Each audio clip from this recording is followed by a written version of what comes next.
That's just with the oncoming pack.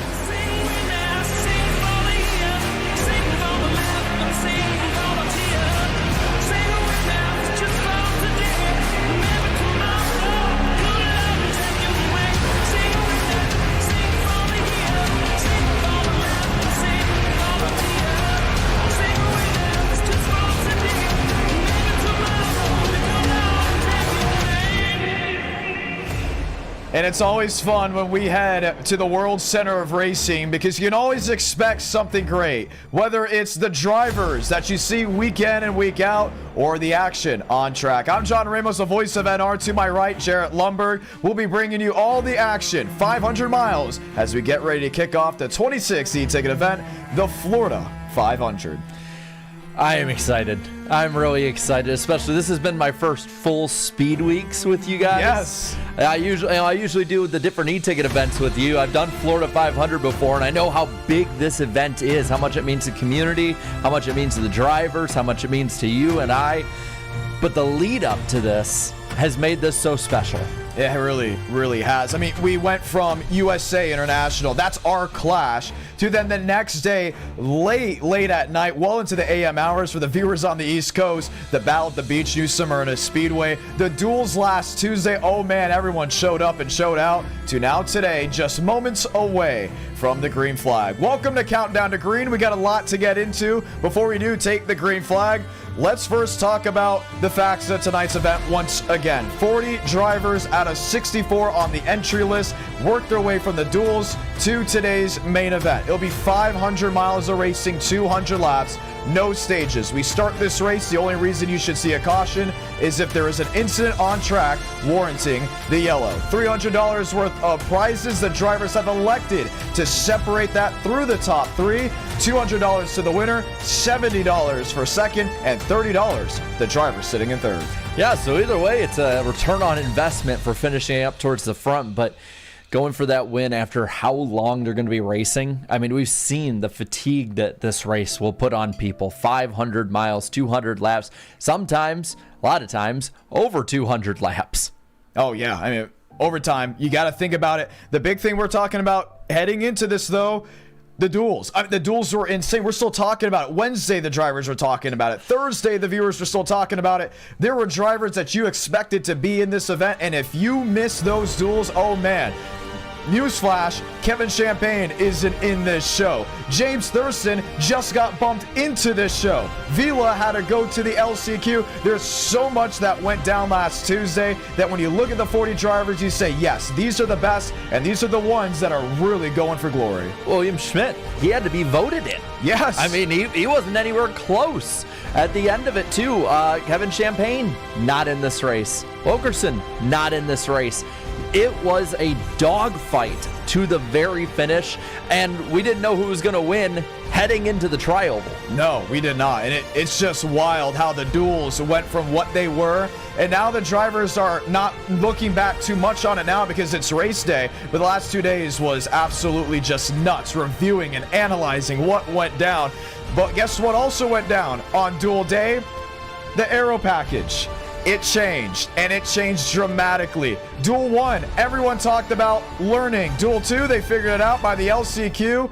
I think we're going to have one heck of a show, and it's going to be different than what we expected 2 weeks ago. Yeah, I mean, you saw just the way that they raced. You could see them figuring it out. You could see in the first duel that they're like kind of a little pitter-patter here and there. Don't want to go too far out of line in any different way. Second one, they're starting to race crazier. We find more stuff out then. And by the LCQ, everybody had it down. And they're just, helter-skelter at that point. Yeah, it was just all to the checkered flag to see who can make it and who didn't. But we had some surprises on either a technical side and on a driver's side. I saw some surprises. Jarrett, what did you see? Well, my biggest surprise, I don't think was necessarily one particular driver. It was in the second duel. We didn't see it coming.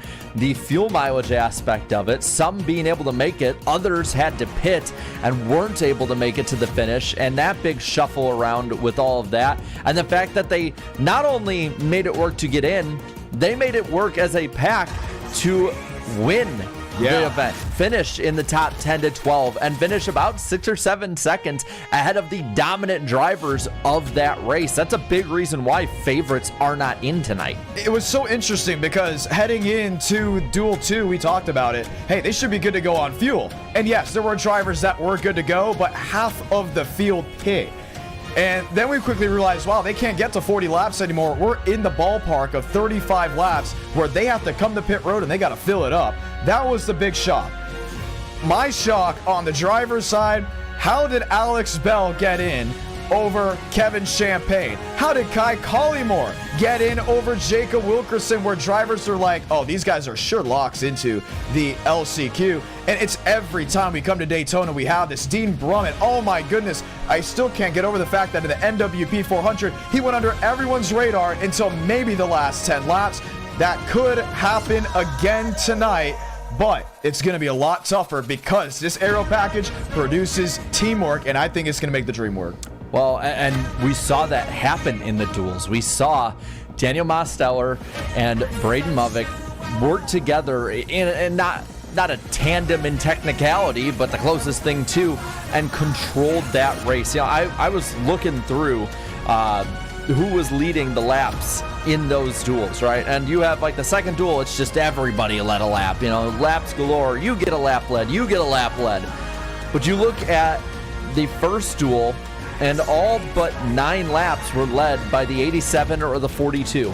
That is insane. I cannot believe. And the driver that also led laps didn't even transfer. That is Kevin Champagne. Yeah, the only one that was able to challenge them consistently didn't transfer through. So, I mean, that's something, I guess, two drivers that we're not surprised they're racing up front. We're not surprised that they were easy locks, but we're surprised in how they did it.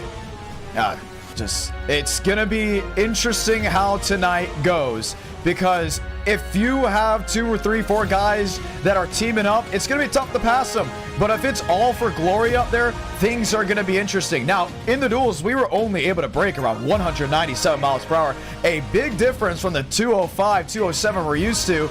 Last night in testing, they were piercing 203. They found a new way, certain drivers found a new way to energize speed that I don't think most of this field has found out about just yet. Tandem drafting inside turn 3. They've been saying that is going to be the new sweet spot. Excited to see how that goes. So yes, tonight you'll see things that were different than what was in Duel 1, Duel 2, or the LCQ. Jarrett, I think it's the best part of Countdown to Green. This is the part where the chat starts spamming their own picks as well. And also, if you're a member of the channel, you have all those icons ready to rock and roll to root for your favorite driver. Who is the underdog pick heading in to the Florida 500? Well, see, to me, this is interesting because I think we've laid out the favorites are probably going to be the normal favorites we always see. So I think that actually widens the base of who you can consider an underdog in all this. Guys that don't normally win all the time might run up front, top 10-ish, or have a good strategy. And somebody who seems to have a pretty good strategy at these races lays in the back and just chills for a good 3/4 of the race is Frank DeAngelis. So my goodness. He is either going to be somebody, now he's starting up front, he's either going to be somebody that is running up front at the end of this thing, going for the win, or he's going to get wrecked out being in the back or being with someone that's not there, and he'll be watching Dexter tonight. Yeah, it's going to be Dexter. Big Dexter fan. He very much is that and from. But yeah, you know what? I can't go against Frank. I think every single Idk, we talked about it too. If we bring up Frank DeAngelis, I find a way to say something about Frank that isn't exactly on a positive note. But he did very well in his duel. He did very well in his testing. Yep. And every single year, whether it was called the Daytona 500 or once again rebirth as the Florida 500, he was up front every single time. 2005 500, 2023 500, last year's 500, maybe even this year's 500. But I love Cinderella stories. I love the driver that so many root for. And when he does well, if he wins a race, let alone an e-ticket, it is like a championship to him, his friend group, the viewers back at home. Give me Nathan Dew, and I'm going to die on this hill that Nathan Dew is one day gonna win an e-ticket. I want to see that happen so badly. Look at the marketing. Last name Dew, driving the Mountain Dew 21. huge fan of the underdog side. He was marketed like crazy. He won the LCQ in the NWD 400. He led laps in Tuesday night's duel. This is not a shadow of a doubt. I'm riding the wave of excitement and hope for Nathan Dew, but I wouldn't be surprised if he goes up there and starts leading tonight. He's done it before. I mean, he's done it being further back in the pack, different car altogether. I get it, but he has done this before where when he won that LCQ race, he was like 8th at the white flag. Yeah. He was like in the pack, and he came up through, struck at the right moment. So I think that's a pretty good pick as well when it comes to an underdog. He really could. The Dew crew could definitely be hoisting the trophy at the end of the night. But going into our favorites here, our fast four, you know, I was talking about favorites being the ones we're going to look at, but I also think that there's some who are going under the radar as favorites. Guys that run up front, guys that have been close before, multiple times before, and I think that the guy who has been so close before and I think will compete at the end of the night has a long way to go up through the field. I'm going to go with the 22 machine of Frank Horley. Wow. I think that he can run up front in this race. I really, really do. And you know what? The thing about Horley is, some forget, including the new viewers, he's an e-ticket winner. Yep. He won the first ever e-ticket. Lo and behold, it was at Daytona. Yes, different era. Even different era drivers, and some drivers from that era still race today. But he wins on the super speedways. He's always engaged with the community in the Discord. He is looking really strong, including from the duels. Yep. I think Frank Horley is not someone anyone should be looking away from. But in my opinion, there's some guys out there that people talk about, but not as in a winning standpoint. How about a driver that won recently in NR Night in America? How about a driver that hasn't won recently on a super speedway? He races in every e-ticket. You know his name for multiple different reasons, but he did win on dirt recently. And I'm not saying you can win on dirt and win an e-ticket, but I am saying if you can finish up front under any circumstance in NR Night in America, you got a shot. Gavin Austin, he's my number 4.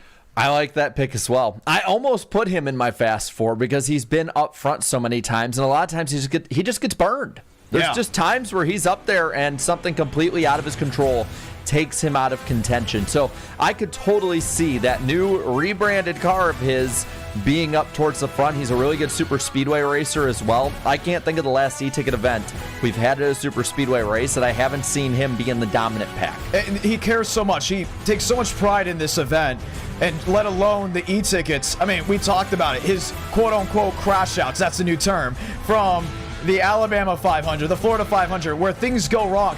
Weeks up to the event, Gavin cares so much, at some point he's going to find victory lane. He is, and it very well may be tonight. But I think that the field is extremely tough at the top, and I think that when you look at the guy I have third, a lot of these, he'd be the guy that we're picking to win. He was pretty darn good in the duel as well, led a lot of laps, was up front. I'm going with Joseph Armstrong. I think that lime green Toyota Camry is going to be leading a lot of laps tonight. Just might have to beat some really tough competition to do it. Yeah, Joe's going to be a lot of fun to watch. I mean, once again, I sound like a broken record. We're showing the guys that are doing well in the duels, but the duels gave us such a beautiful playbook. Joe is doing well. He got shuffled back a couple times. He's won multiple times on the NR Night side in anything from short track, intermediate, 2-mile D-shaped ovals to even the super speedways. I think Joe's got a great shot if he can do one thing.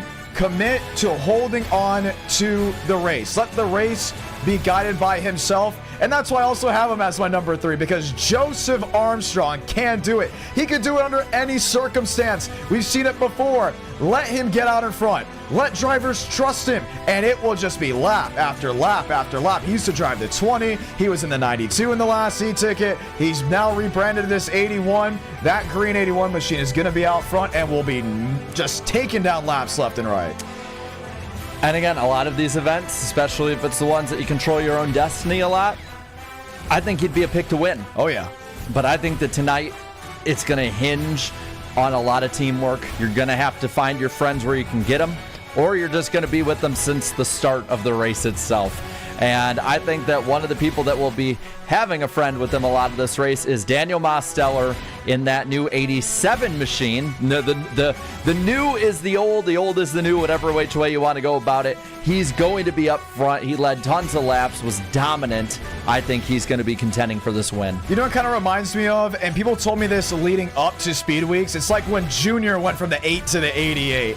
And for us on the e-ticket side, for the ones that only watch e-tickets, going from the 9 to the 87 isn't a far step for him, but for everyone that really just tunes in to these big events, it's like, whoa, why did he rebrand? That 87 has been his number since the start of Event Night. We're bringing it to the e-ticket side. And I told him, hey, if you're going to go to this 87, you have to win. You have to show up and show out. He did it in the duels on Tuesday night. Can he win the race? Only time will tell. Personally, I have to go for a second-hand man. Braden Movick has been there and done that twice. He's won the Florida 500. He's won the USA 500. He has worked with Mosteller throughout all of the last couple of weeks. He's going to be up front, no doubt about it. But there's one thing I said in the Great American 500. What's going to be that one thing that stops him? There was that one thing that stopped him then. There was that one thing that stopped him at Tailgate, NWP, Indiana 500, Alabama 500. Can I continue? Something, in my opinion, will stop that 42.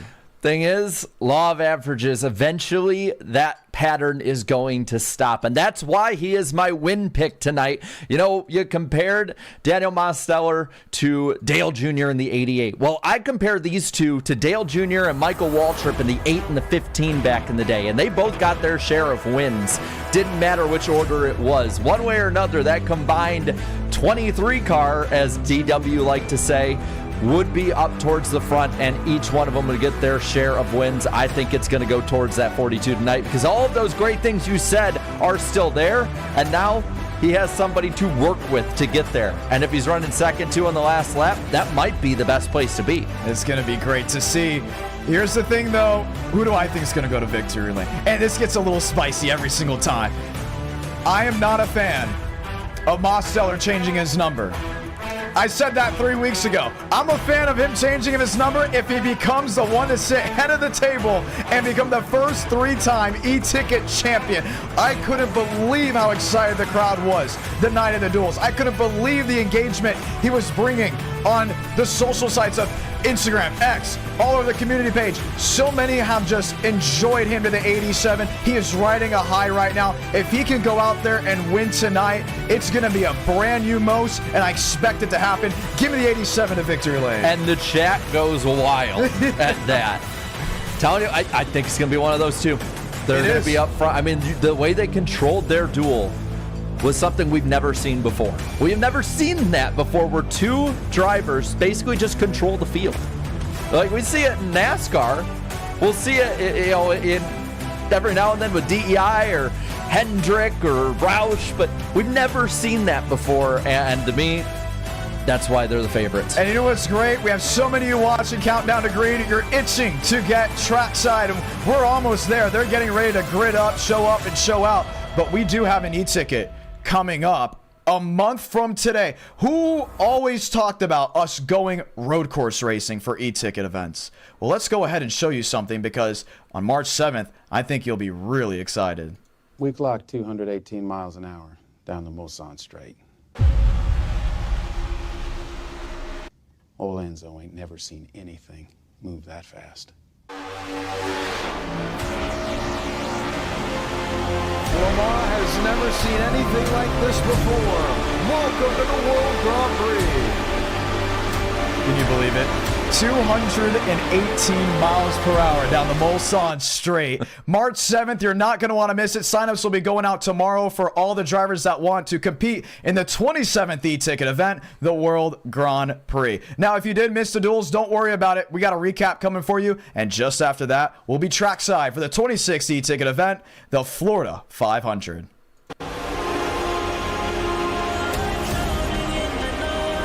This is what we've been waiting for all winter long. 40 drivers, 500 miles. it nose to tail. Wilkerson and Vila right behind Champagne coming out of pole. Who goes to the 500? Who goes home? Champagne 94 blocks the 43 of Wilkerson. Wilkerson to the outside. Contact with Champagne. Abraham Vila will race his way into the Florida 500. What a finish. What a throw. Under the lights of the World Center of Racing. Let's find out who's going to make the 26 e-ticket event. Let's light the fuse in Duel 1 at Daytona. They're not waiting at all. Here's the first slingshot move. Mubbick to the inside. He'll cross the bow to Michael Mitchum, 38. He'll get Nathan Scott in front of him as well. Kevin Champagne will be the first one to try 3 wide and quickly jumps back in line. Yeah, but you're seeing the aggression from that 42 already. Mubbick wanting to lead just about every lap. He's going to lead that one. Gets past Champagne. Mitchum has been probably the best pusher of the race so far. Lane Sanders jolting out of line, being led that by Jason Beckman.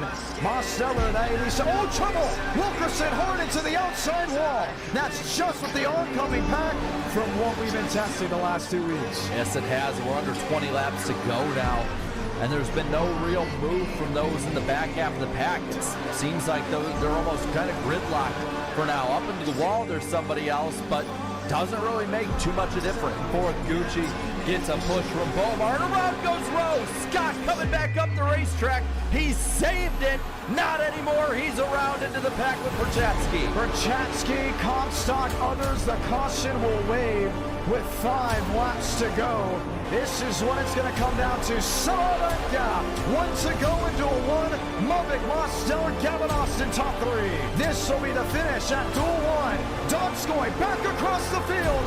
The big one off turn 4 as they scatter back to the line. Braden Mubbick, Daniel Mosteller, checkered flag. Mosteller wins Duel 1 at Daytona by maybe just a 100th of a second. Who advances? Counts is in. Sanders is in. Will Shack is in as Sean Rowe heads to the LCQ. What do we see here in Duel 2? Let's find out as we light the fuse from the World Center of Racing. And hold the top spot. Now falls to the clutches, nearly puts the Ansos in the wall, and they're wrecking in a trial. Davis Lewis around, 4 wide, maybe more. Dean Brumman as well got a piece of it. The caution will wave. John, ring the bell. That 15 car is moving forward, and they're pitting. There is pit strategy. Whoa! They should have been good to go. Jerry Rodriguez misses pit entry. Did something change with how much fuel is allowed with this new update? Well, it just might have been just too long of a run to be safe. You want to be safe with it. And just as we saw at the NWP duels back in August, fuel mileage is going to play a huge deal. Who's going to stay out now long enough to try and make the most out of it and do a different strategy? It was all gas and go. It wasn't on anyone's radars. Wasn't on the admin's radar. Wasn't in the booth's radar. But the drivers themselves, unbelievable. This changes everything. Here's Group 2. Salamanca, 1 to go in Duel 2 at Daytona. Riker Byron with the lead. He said it was go time about a lap ago. Now he takes it with Thornquist, DeAngelis with them. They're all racing for it. This is a sit on the front row for the Florida 500. Chad Thornquist to the outside. Kenny Rill slides, spins, running out to the start-finish line. Chad Thornquist wins Duel 2 at Daytona. Baker is in. Burns is in. Joseph Armstrong is in. Yes, he is. Presley Sora, first one out. Opportunities arise, but only one's going to get it. Let's light the fuse in the LCQ for the Florida 500. Abraham Vila outside. He won in the last dinner night in America. He said, this is the best opportunity I'm winning an e-ticket. Does it happen? 4 wide. No, Zachary Troll, does he save it? He doesn't. Hard into the outside wall he goes. Jerry Rodriguez spins as well. Abraham Vila 4 wide through the pack, made his way up, and they're still 4 wide. It's not done. Barbagallo, Tyler Tinsley, Balderas gets into the 75. Rodriguez in the wall, but deep in the field. Do they let him race back? Caution. They did not get to the line. Salamanca, 1 to go for the World Center of Racing. Champagne mirror driving to turn 3. He's still got it. Top 3 now all under a blanket. Nose to tail. Wilkerson and Vila right behind Champagne coming out of 4. Who goes to the 500? Who goes home? Champagne 94 blocks the 43 of Wilkerson. Wilkerson to the outside. Contact with Champagne. Abraham Vila will race his way into the Florida 500. What a finish. What a thriller.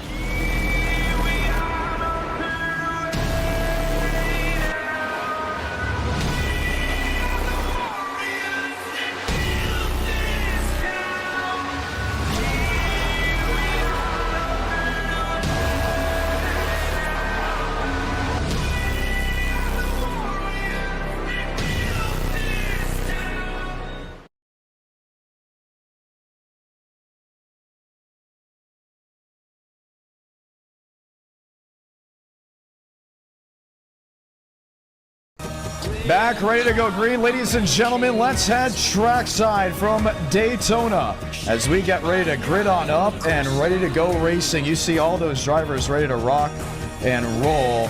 This is Daytona. This is the Florida 500. Once again, I'm John Ramos, the voice of NR. Jarrett Lumberg hanging out with us up in the booth as we get ready to go green. Oh, I'm already excited seeing them all gridded up, ready to go. It's the cleanest these cars are going to look probably all night, at least at the start of the race, hopefully. And 500 miles, we saw just last year how while they started looking towards the tail end of it, so soon they'll get ready to head out for their pace laps, doing that actually as of this moment. And we'll get your starting grid and get ready to go green flag racing. The moment you have all been waiting for is here. It's now, and we're so glad to have you trackside here at Daytona International Speedway. Let's go get that starting grid for tonight's Florida 500. Row 1 is the dual winners. Daniel Mosteller from Duel 1, Chad Thurnquist from Duel 2, looking to end where they start. Row 2 will be Braden Movick when he gets gridded up, and Davis Lewis. Row number 3 will be Gavin Austin and Kyle Turzak. Row 4, we got Jackson Carr, who's going to be starting up front as per usual, this time through a duel. And Frank DeAngelis starting up front. It'll be interesting to see how long he stays up there. Row 5, Mikey G is there. It's a PBR row as that. Adam Garza, that old Dale Jr. throwback, just was outside. In row 6, we got Contreras in that number 92 M&M's machine, as well as the Whataburger car for Riker Byron. Row number 7, Justin Champagne has joined the ranks in a brand new number. Douglas Newbigging back with his Great American iRace machine. Row number 8, Jacob Malone in the 3 machine, and Malik Ray joins us again after his NWP 400 win. Row number 9, Beringa, Kai Collymore, his first ever e-ticket start, and the underdog that they talk about in Nathan Dew. Row 10, it's Chase Kral in that 88 car, and Chad Hornish in the 61. Row number 11, you got Mitchell Armstrong making his first e-ticket start after years of hanging out with us, and Matthew Baker now takes over the ranks of the 9. In row 12, Michael Mitchum, another favorite towards the center of this pack, with Aiden Walker next to him as well. Row 13, you have Vincent Gucci in the 09 and Spencer Burns back after leading the most laps in last year's Florida 500. Row 14, we got Max Steinmeier and Drew Jua, 2 favorites as well, especially Jua, who was oh so close a year ago. Row 15, you got Yaroslav Donskoy, the only driver racing from Russia, currently 429 where he is, and Alex Bell making his first e-ticket start. In row 16, James Bomar will be in the 20 this year, and Frank Horley has to make up some ground to be competing tonight. Row 17, you have Everett Counts, an RGR driver, with Kenny Real now driving the number 40. In row 18, Lane Sanders in the 86 machine, and Joseph Armstrong barely gets in through the duels. Row 19, you have Will Shack and Abraham Vila. We all know that beautiful LCQ win.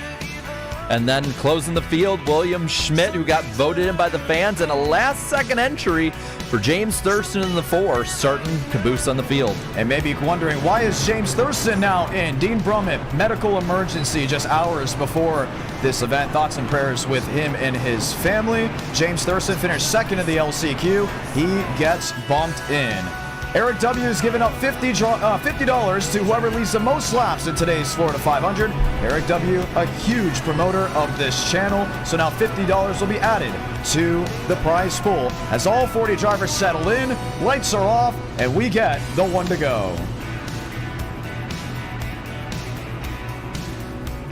That beautiful Daytona sunshine is here, and it's not going anywhere. Strap down the TV for 500 miles, 200 laps, as we get ready to send them off in just a matter of moments. Jarrett, final thoughts. It is going to be wild to see some of these favorites. Are they going to stay in the back and just play it safe, or are they going to charge to the front and try and compete with some of these dominant drivers? Everybody wants to win an e-ticket event. It's been talked about forever since the start in 2021. The Florida 500, an event you know oh so well. Ready to kick off the 2025 season. Let's light the fuse at the world center of racing.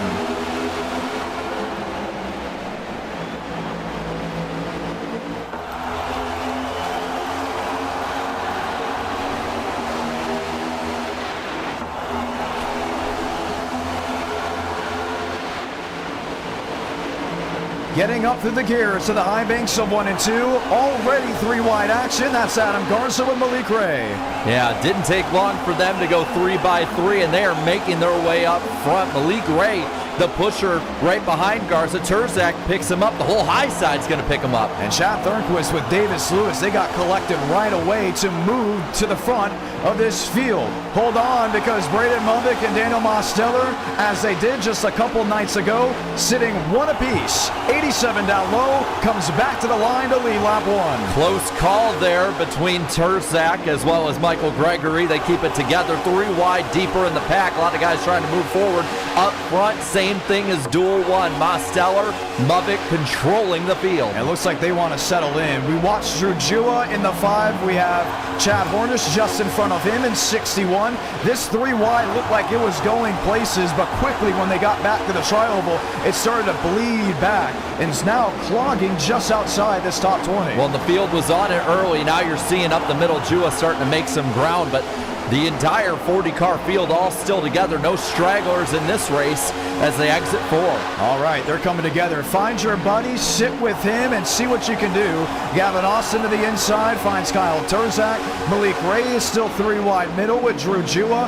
PCR has found themselves once more top of the racetrack. Mulvick 42, Mosteller 87. Thornquist looking low. He's going to break them up, at least for now. Mosteller has to come down the block. Now Lewis plastered to the bumper of that 42. Mosteller picks him up. All trying to shuffle. If you're just tuning on in, we say hello and welcome. It's rush hour from the Daytona International Speedway. You're watching the 26 e-ticket event, the Florida 500.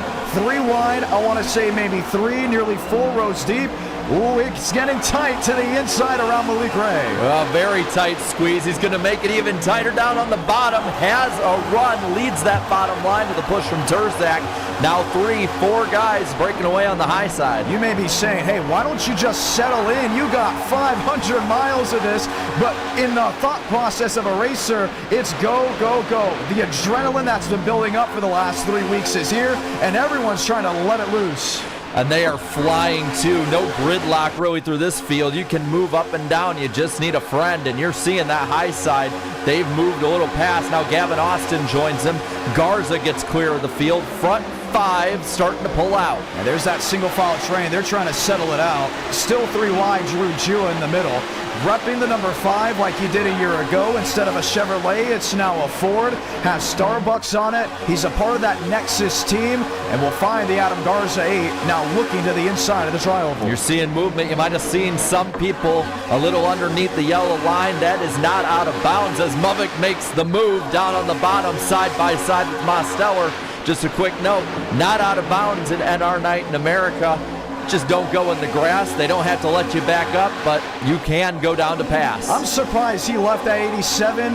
I would say that 8 hours ago. I think. Oh, crash! Contreras around into the back. Just in front of the Frank Corley 22, the caution will wave, working lap 5. And that could have been so much bigger than just a couple of cars. There's definitely some involved. Abraham Vila. He went completely into the wall right in front of about 30 different cars. Yeah, I don't see significant damage out of anyone just yet. Max Steinmeier, Vila, and Shaq were slow to the apron of 3 and 4. Man, oh man, a scare early on, and there is right side damage to that 92. Yeah, you can see it on the front and the back of that car. They were so energized so quickly. We thought this was going to be a calm start with what has changed with the whole aero update just last Tuesday, but it looked like Speed Weeks 3 weeks ago. Yeah, I mean, they have been on it tonight so far, but it's going to be interesting to see if it was just a bumper lock situation or if something else caused this. Going to be a lot of fun to see under the caution for the first time. Eladon Contreras being one of the big resultees of that. We'll check back to see. He's being pushed by Spencer Burns. Oh man, just gets into the side of Dew. What a move by so many to get up and out of the way quickly. Yeah, I thought for sure Justin Champagne was going to be in that. And we're hearing reports maybe Spencer Burns went right through him. We'll check once more. Watch Burns 06, Contreras 92. I mean, he's already getting really well into the back bumper of him. Yeah, he was getting squirrely from the start, but there was that blink from Eladon. That's happened a few times with him throughout Speed Weeks. And we told him, hey, you have to fix it. If you do not fix it, you will be disqualified. You'll be asked to go to the back. We can't get a good view there on the Spencer Burns machine. But we were also hearing word from admins, yes, that rear bumper did interlock with the nose, clipping through each other. And we can see the front of the 22 as he gets around. If he doesn't look like if any, there's damage, it's minimal. Great driving by all of them to get out. I saw that car go around, and I thought we were going to see a 2021 Daytona 500 taking out the pack. The second time this event has had a caution that early. I think back to when it was called the Daytona 500 as a start to the NR Cup Series. And what was it, lap 5, lap 6, Terrell Baker getting taken out of the event. So far, hearing not anyone should be out. Riker Byram is still on pit road. Eladon Contreras is on pit road. Riker will head off, and Eladon will be starting from the rear, but a big scare just working the early portions of this race. Yeah, he's probably going to be in there for a little bit, or if he's just going to try and stay on the lead lap as long as he can. Tough break for him early, but up front, yeah, you're seeing the same people we expected to be up there. You're seeing a lot of guys, too, that have moved back. Frank DeAngelis, who's running in the top 10, he is now back in the 30s, going to play it safe tonight. I'm hearing from admins, they will be making the call. There was a little bit of interlock with the Contreras 92, but it wasn't enough to fully turn him around. They believe Spencer was being over-aggressive. He'll be getting the first L1 penalty. We'll be dropping to the rear of this field. It's early, no harm, no foul. He's not getting a drive-through penalty, but it does bring that rude welcoming to all, saying, hey, if you want to go 3x3 that early, know what could happen. As you just saw it, not a single driver out of this race. It could be the safest place to be is in the back, so that might be a blessing in disguise. We'll see. They get gridded back up. Now, I'm going to be interested, John. They did this in the duels, and they worked together a lot. We saw people do different strategies on the restarts. Does maybe Mosteller hold back, let the 42 over, just play it safe early on, make sure they stay together? I'm just so surprised they got away from each other that early. I'm not surprised that Mubbock's going to go out there and lead laps. He wants the $50 bonus. But for Mosteller, I think if those two want to find victory lane, they're going to have to stick together. You just saw right off the gun. They're so strong when those two are on the same page. Look who's already up there. Drew Jua, Adam Garza, Malik Ray. They will pierce through that armor very quickly if they see any type of weakness. I think the team game still has to be alive for BCR. Yeah, I mean, they're going to be going back to green on lap 9. It is so early. You got to stay together. Might be boring for you a bit to see the same driver right in front of you or behind you. But at the end of the day, if that's what gets you the money for the win, and it's worth it. Caution out early on if you're just joining on in. A spin right thick of the field with Iladom Contreras. 2x2 with the lights off on the top of the safety car. We'll be back green as they come down to the tri-oval. All right, catch your breath. That's what we get to go ahead and do just for a matter of moments. You see the 737, I believe that's what it was, taking off from Daytona International Speedway's airport. Daytona Airport, should I say. Drew Jua, Moss Steller. Every time that time of year we come to this point, I'm really curious on what could happen. Could it be a repeat of last year? And if you looked in the back, Contreras back in this thing, every car still on the lead lap in the main pack. You saw some drivers actually come back down pit road, and that's why they're single file way deep to the rear. 2x2 to the restart zone, back underway from Daytona. Just as you expected, Jarrett, the 42 swipes the bow of the 87, and they're interlocked to turn one. Smart move, and you see that whole bottom line starting to get lined up. A little bit of a backing up once you get into the pack, but you're seeing the same strategy in different places. The guys up front run single file. Well, not for now. Drew Jew is wanting the lead. Tandem drafting, you're going to see a lot of it. Two to the outside, Mavik Mosteller, Drew Jua, Malik Ray on the bottom, and it is on. Predicted once the update came out, didn't see it much under the lights, but the sunshine has shown the teamwork. Does Garza get company with Gavin Austin? Yeah, he should, and he will not. Maybe that 44 will go up top. But look what that did. That broke up that pairing of the 42 and 87. Mavik gonna lead this lap, but he's got the 8 with him. I think the two just didn't know what to do. He wanted to make the decision and didn't. Saw Jackson Carr was gonna pick up Adam Garza and then slam the door shut. Now you see the Jackson Carr machine dropping way to the back end. Picks up another teammate, that of Michael Gregory. And outside of a couple here and there, it's mostly 2x2 through this pack. Bottom line is all connected, and they're moving forward. 5 Ajua trying to go for the lead again. He's going to try it on the inside. That bottom lane has been a little more aggressive than times before.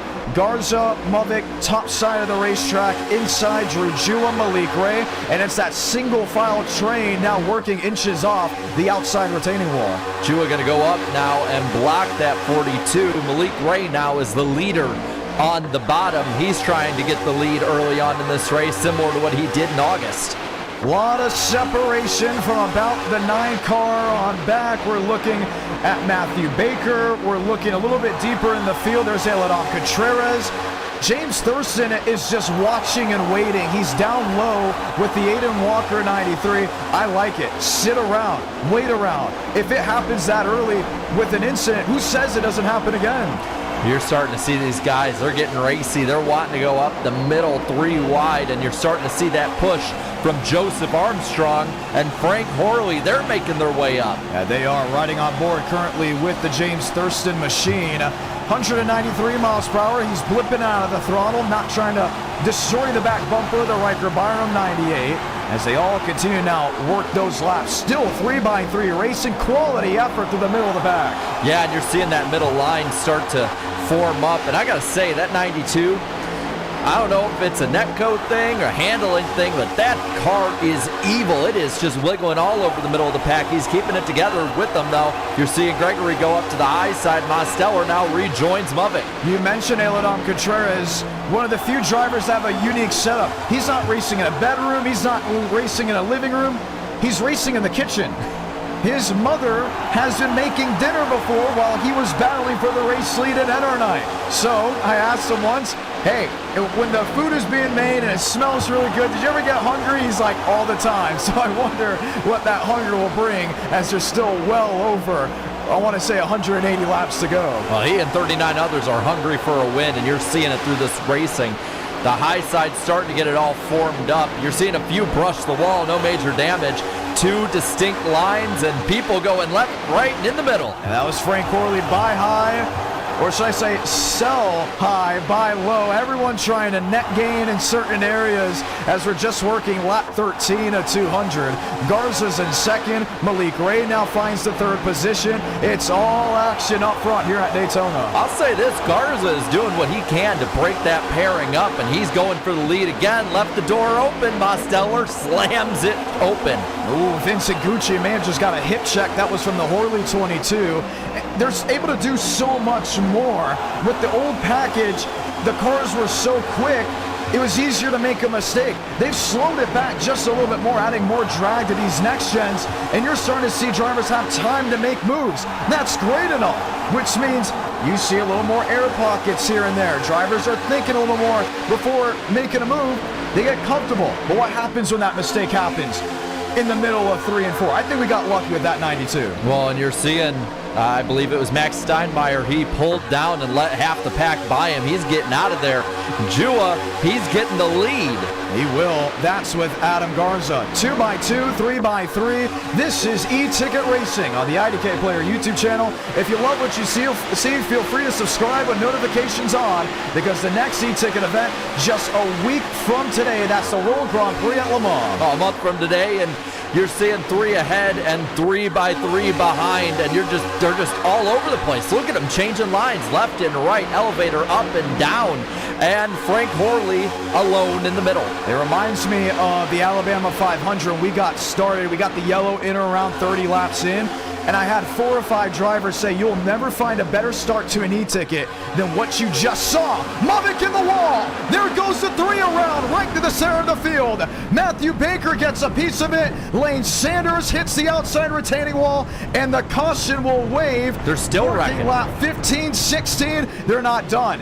James Bomar got a piece of it as well, and the second caution is out early. And now we got to see the damage to some of these cars. A lot of them. Mavic, the big one, the big favorite, he's up in 5th. But it sure looked like he got into the wall and others spun right in front of him. You can see the right front of that nose just lifted up just a tad. There's heavy damage on the nose of Justin Champagne. You see the DoorDash Toyota deep in the field. Heavy damage on Joseph Armstrong's right front. These are notables that you expect to be up front competing. And when it went wrong in a hurry. And Steinmeier, I don't know, I don't see too much damage. He was the one that popped out. He was the one that popped out of the pack. He would have been right in the middle of that when it broke out. So it could have been worse. Second caution out early here in the 2025 Florida 500. We wonder if Justin Champagne can get it back fired. It's going to take a lot of work to get it repaired. Once again, you can't get your lap back whenever you want in an e-ticket. So if you do go a lap or 2 down, it may be another hour and a half to 2 hours till we see you up front. This is, I want to say, about 30 seconds till impact. Watch middle of the field. They're saying it was a stack up, still trying to figure out who. Well, watch Muppet, because it happened right in front of the 42. That's where at least the first car went around, because he kind of goes up into the wall, exiting forward. So there's Matthew Baker. Did Baker just block him? I think that's what it was, or maybe impact earlier with Malone in the 3. So let's see. Oh, so Drew Jua goes down. That's going to stack up some of those guys up top. Yeah, it was a stack up. Sending Gregory into Malone and Malik Ray, and that sends the 3 in front of the field, and it's on. Baker comes down the track. Yeah, he didn't hold the brake. I mean, he's full saw into the side of the Joseph Armstrong 81. You see Vincent Gucci hard on the brakes. And that's a weak point of this next-gen car. It's where the links are, the suspension. And, John, you see in the back, another crash started up from the chain reaction. Nathan Dew going around into Lane Sanders. And just clipped the Sanders 86. That's just trying to avoid the wreck, and that's going to collect even more. That's Thurston that gets into it. Man. The stuff you don't want to see early in events. And we are hearing first retiree of the race, brace for impact, Joseph Armstrong, 81, too much damage. I mentioned that the right front, that's a weak point to get hit, and it completely ruptured the car. And he is done here at the Florida 500. That is a major favorite in this thing. It looked like, from what I could tell, though, that car going up in front of Mubik, he didn't make any contact, so minimal contact with the wall is all the 42 got. Really lucky to get through. Let's watch the replay just once more.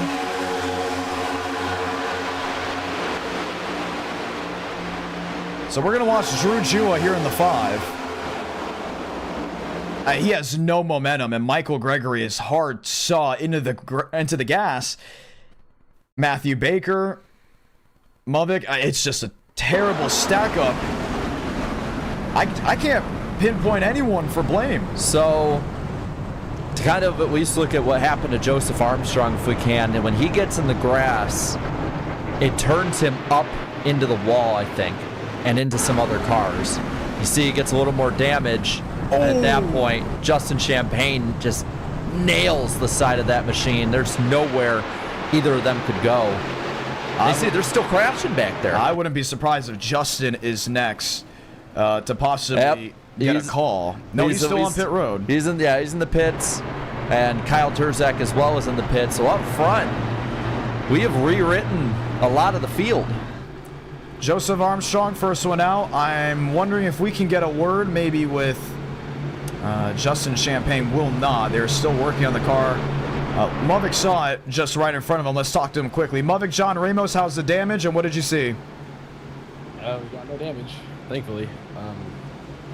Yeah, I mean, I was just on the bottom getting pushed by Malik, and I saw we were like getting single filed out, and I saw the 5 backing up in the middle. I was just gonna go up to the top. I was really going, as I was making the move to the top, going around the 9, they just stopped. Like, it was 10 miles an hour, just a complete dead stop, and I barely hit the 9, and I think that's what made me turn the 45, but yeah, I threw myself on the wall. I had absolutely nowhere to go for that one, but I'm really lucky to not hit any more damage than I did, so car's all good. Just gotta hopefully chills out a little bit. Gonna be ready for the restart. Good luck. Well, a little bit of a scare once more for others, an end to the night for some. Back underway in the 2025 Florida 500.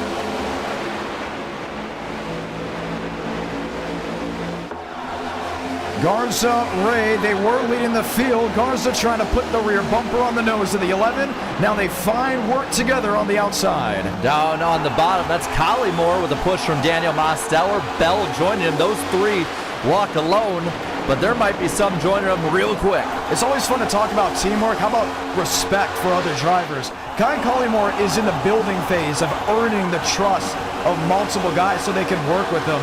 It's a nice sight to see a veteran in Mosteller sit with that 39, but some drivers were saying they want to avoid the 39 at Collymore because of his actions in Enronite. Keep an eye on it. If he doesn't go anywhere because of drivers that aren't helping him, you may know why. But you can earn a lot of respect over the course of 200 or more laps. Up at the top, respect for Malik Ray. He is leading this pack again with Drew Jua locked to his bumper. 3 cars just glued together. 180 laps to go. That's when they get back to the start-finish line. You see Adam Garza sitting there in 3rd. Behind him, Michael Mitchum defending e-ticket winner. That's the Great American 500 at Chicagoland Speedway. There's always great history and little tidbits to every e-ticket. Michael Mitchum, the youngest driver in this field, one of the more well-known drivers in this field, and he's looking to be added to the 2-time list. You're starting to see that stack up a little bit on the bottom again. Nothing too major as Mubik jumps down there behind that 38. They're going to be almost dead even at the line. It's going to be, I think, Malik Ray. Ray on the outside, him and Drew Jewell, we just checked. They're in a Discord call together. Expect them to be outlining up a ton tonight. That first incident, I think it really scared everyone. That second incident, for sure, awoken a beast where some are saying 2 or 3 groups. Let's stay the heck away from this. That involves William Schmidt, our closer, Abraham Vila, 2 drivers that were in the LCQ. Contreras, Kenny Real want nothing to do with the 3x3 action. Yeah, there's 3 distinct packs Two of them playing it safe up front. We're going 3 wide again. Mitchum is getting shuffled out this time. On the bottom now they're leading Garza in that 8 car. He's probably 21 coming to 22 laps into this race. Been the best one. Only thing is that single file has allowed them to catch on up. Another update with this package. If you're single file and they're 2x2 ahead of you, you will close in at a blazing rate. You just saw, what, maybe a second difference between the tail end of 2x2 versus the front of the single file. They have now formed in this supercell working down the Daytona Superstretch. Yeah, and you can control your destiny just like the 42 and 87 are doing. They are in control of the front of the field again. It's going to be tough to beat him tonight, John. Adam Garza has shown that he's going to be one to watch. Everyone's got a story. Everyone's got something to show off. And 20 of the 40 drivers are currently shown left side of your screen. Let's talk about Daniel Mosteller. You would see him as a sim racer and a well-known one at that. Multi-time e-ticket champion. What if I told you he came from a racing family? Hit me with this just, I want to say a week and a half ago. He said, hey John, you know my great-grandfather, possibly family rumor, raced in the first ever North Wilkesboro race? And I said, is that confirmed? Is that not confirmed? And he said, I couldn't find anything on Racing Reference. I couldn't find anything just looking things up. But families are now talking within his inner group. Now, he raced in the first ever North Wilkesboro race. Gets crazier. This is confirmed. He raced at Hickory Motor Speedway and went over the wall in turn 1, hit a tree, and part of the branches hit him straight in the eye, almost turned him blind. Wow. Yeah. Talk about a huge history of racing in one family. I mean, just the North Wilkesboro part, that was back when that track was dirt. Oh yeah, he was also a crew member for Ned Jarrett's team as well. So the racing roots of Mosteller extend outside of the sim. Things you will just hear from drivers talking in the Discord. That is absolutely incredible. And he's been incredible tonight with Braden Movick, but he is getting shuffled out again. Nobody going with him as Malik Ray and Drew Jua start that high line. The 87 is sinking like a rock. And he will drop back. He has daylight downstairs. Will easily take it behind the James Thurston 4. James Thurston has been a part of every single e-ticket since the first ever Florida 500. That was the second e-ticket ever. Now, he hasn't qualified for every single one. Matter of fact, he originally didn't qualify for this one. But he has been there since the very beginning. Guess how many e-ticket wins he has? Currently working 25 laps into this race, 0. Jeez. That could still change, but he needs to figure something out. And I think... Oh, around goes Chase Crawl in the 88 into the pack again. 5, 6 cars get involved. And there's more piling in. Michael Mitchum was a part of it. Nathan Dew just happened right in front of him. Max Steinmeier may have gotten a piece in the caution waves for the 3rd time. John, this is shaping up early on to be another one of those races where we start thinning the herd early. Look at the damage on Michael Mitchum. I think he's done. That is a lot. That is reminiscent of that 81 machine. And it happened out of nowhere. Chase Crawl got snapped around. 3 cautions, 26 laps. It has been forever since we've seen an e-ticket like this, where the first half they just cannot get into a rhythm. No, we've seen so many good ones in the past where they'll go a fuel run or two without a caution, or at least, you know, almost to that point. I mean, we talked about earlier the Talladega e-ticket events we've had where they have went 100+ laps without a wreck. So it's kind of out of character this early. And we will get a replay in just a matter of moments. And just saw the tail end of it. Frank DeAngelis kind of just watching it. They got snapped around on the outside of turn 3. And there's Mitchum 38. There's Chase Crawl 88. Not a lot of room. Kai Collymore kind of just running in the middle, nearly looking 4 wide if you want to add Don Scoy's 90.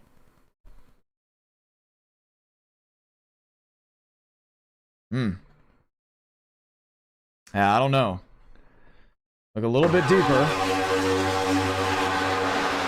We just kind of have to figure out what the motive was for Michael Mitchum. I almost think that he thought maybe he had a hole there. And I got to say, great save by the 87 in that. Barely got collected, but saved it back and forth, up and down on the track and apron. But it almost looked like the 38 thought there was going to be a hole there. They were kind of 4 wide, like you were saying. There wasn't one there, but at that point, he committed.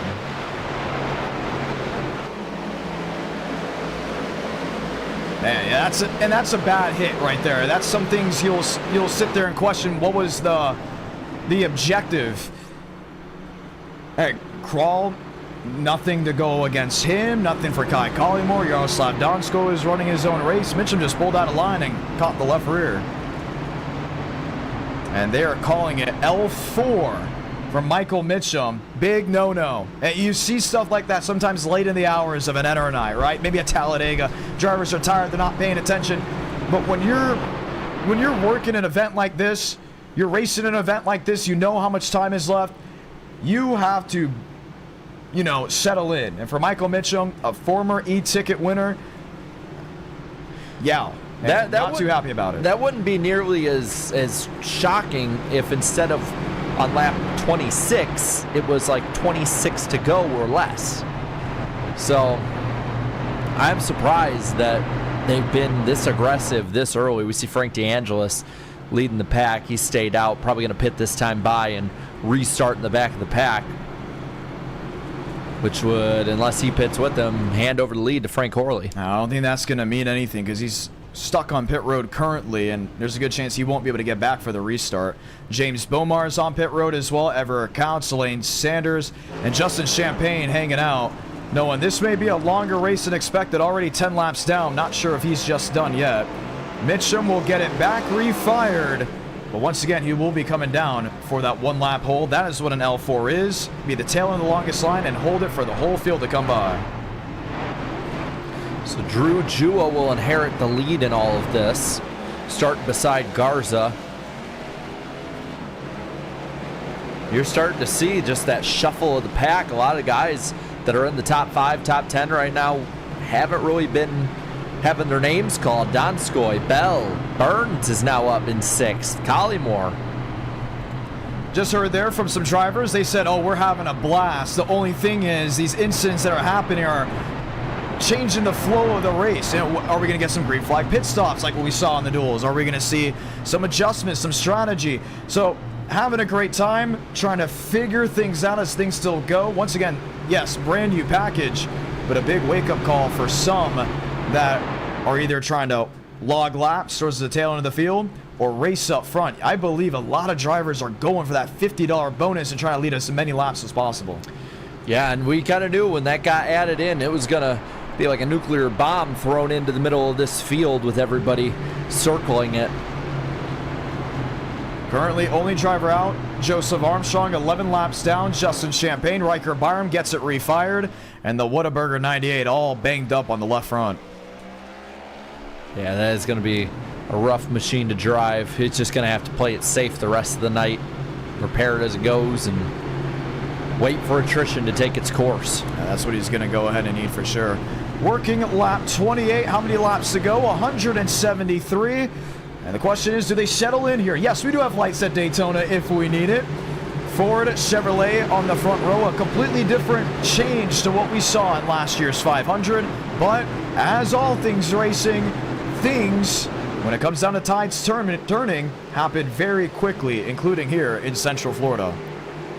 Pace car, the hard left on the pit road. Drew Jua, Adam Garza back underway from Daytona.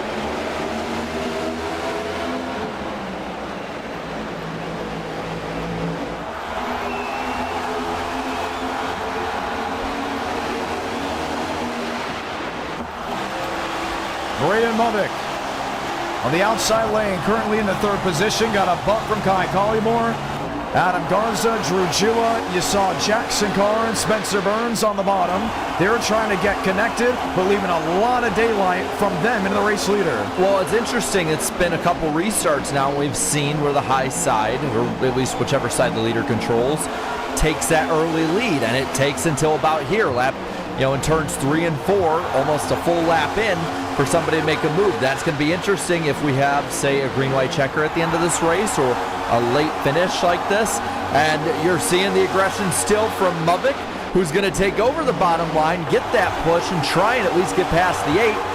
5, Ajua goes down with them, leaving Garza out to dry. Man, he's going to work with Alex Bell here, who just picked up a sponsorship for this event. For the ones that don't know, there's now entry fees to enter an e-ticket event. And what drivers have done is gone out and got sponsorships. And a lot of them are saying, this is the greatest thing that could have ever happened. The prize pool is up. It's an easy sponsorship to get when the entry fee is low.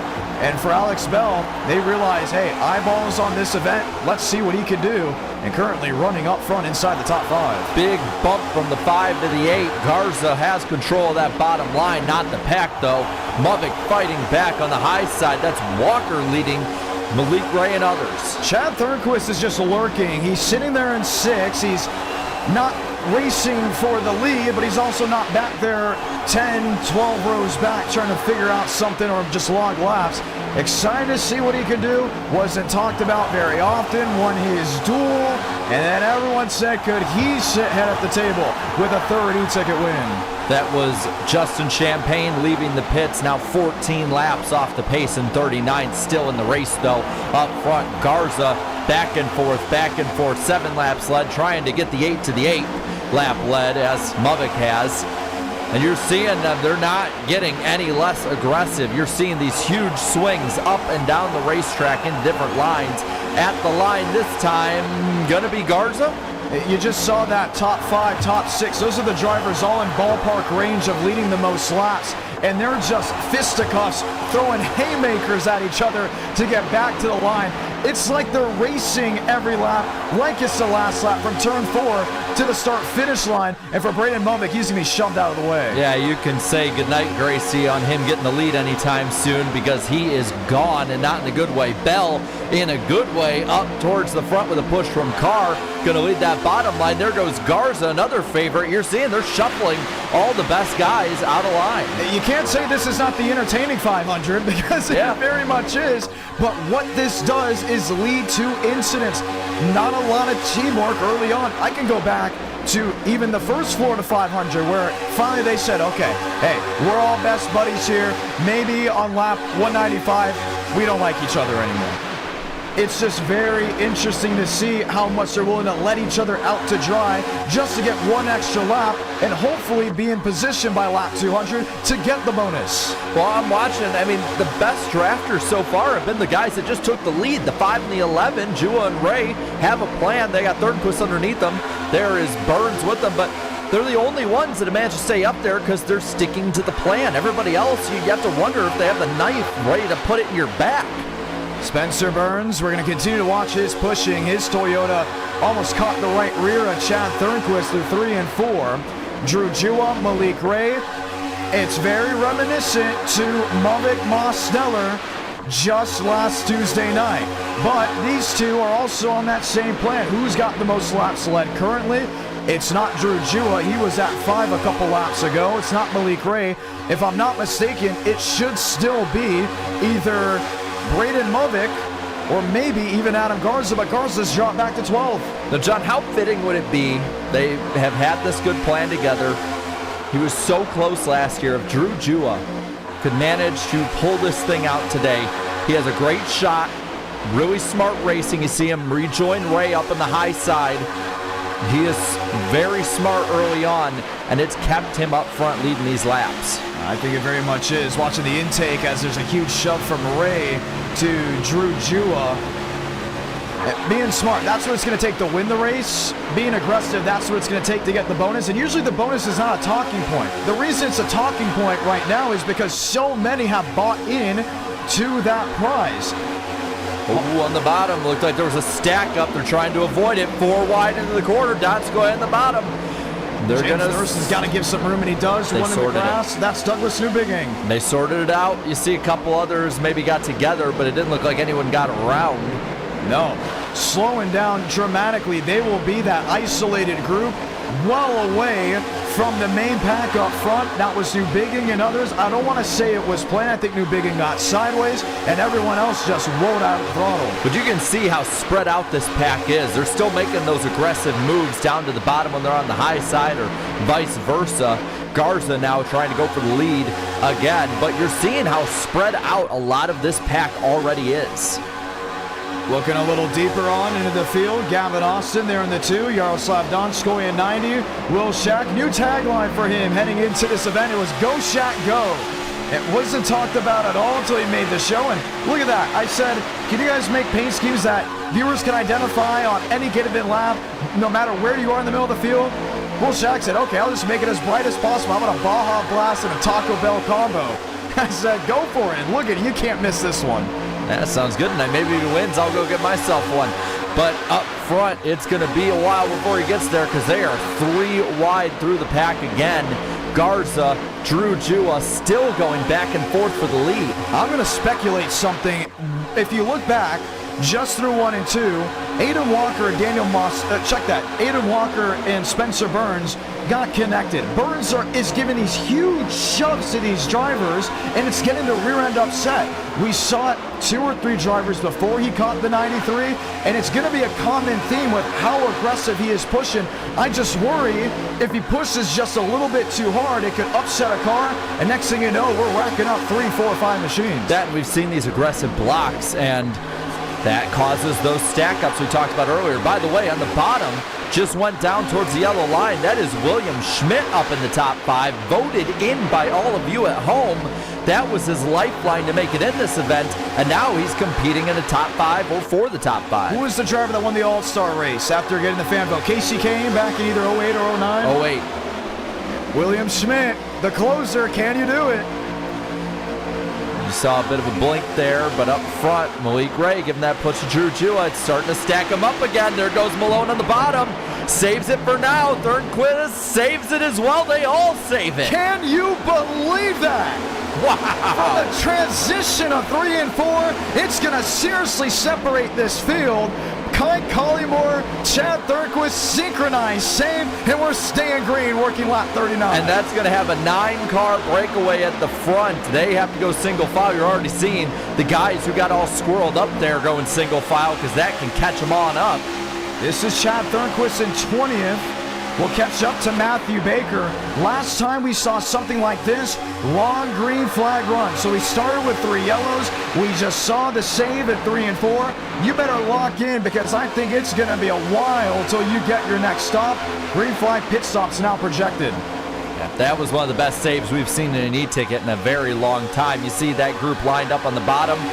It's like a rubber band, and it's going to just start coming right back together. Let's watch back on what we saw. Just a little bit late to it. This is a replay you're watching. So it happens up towards the front.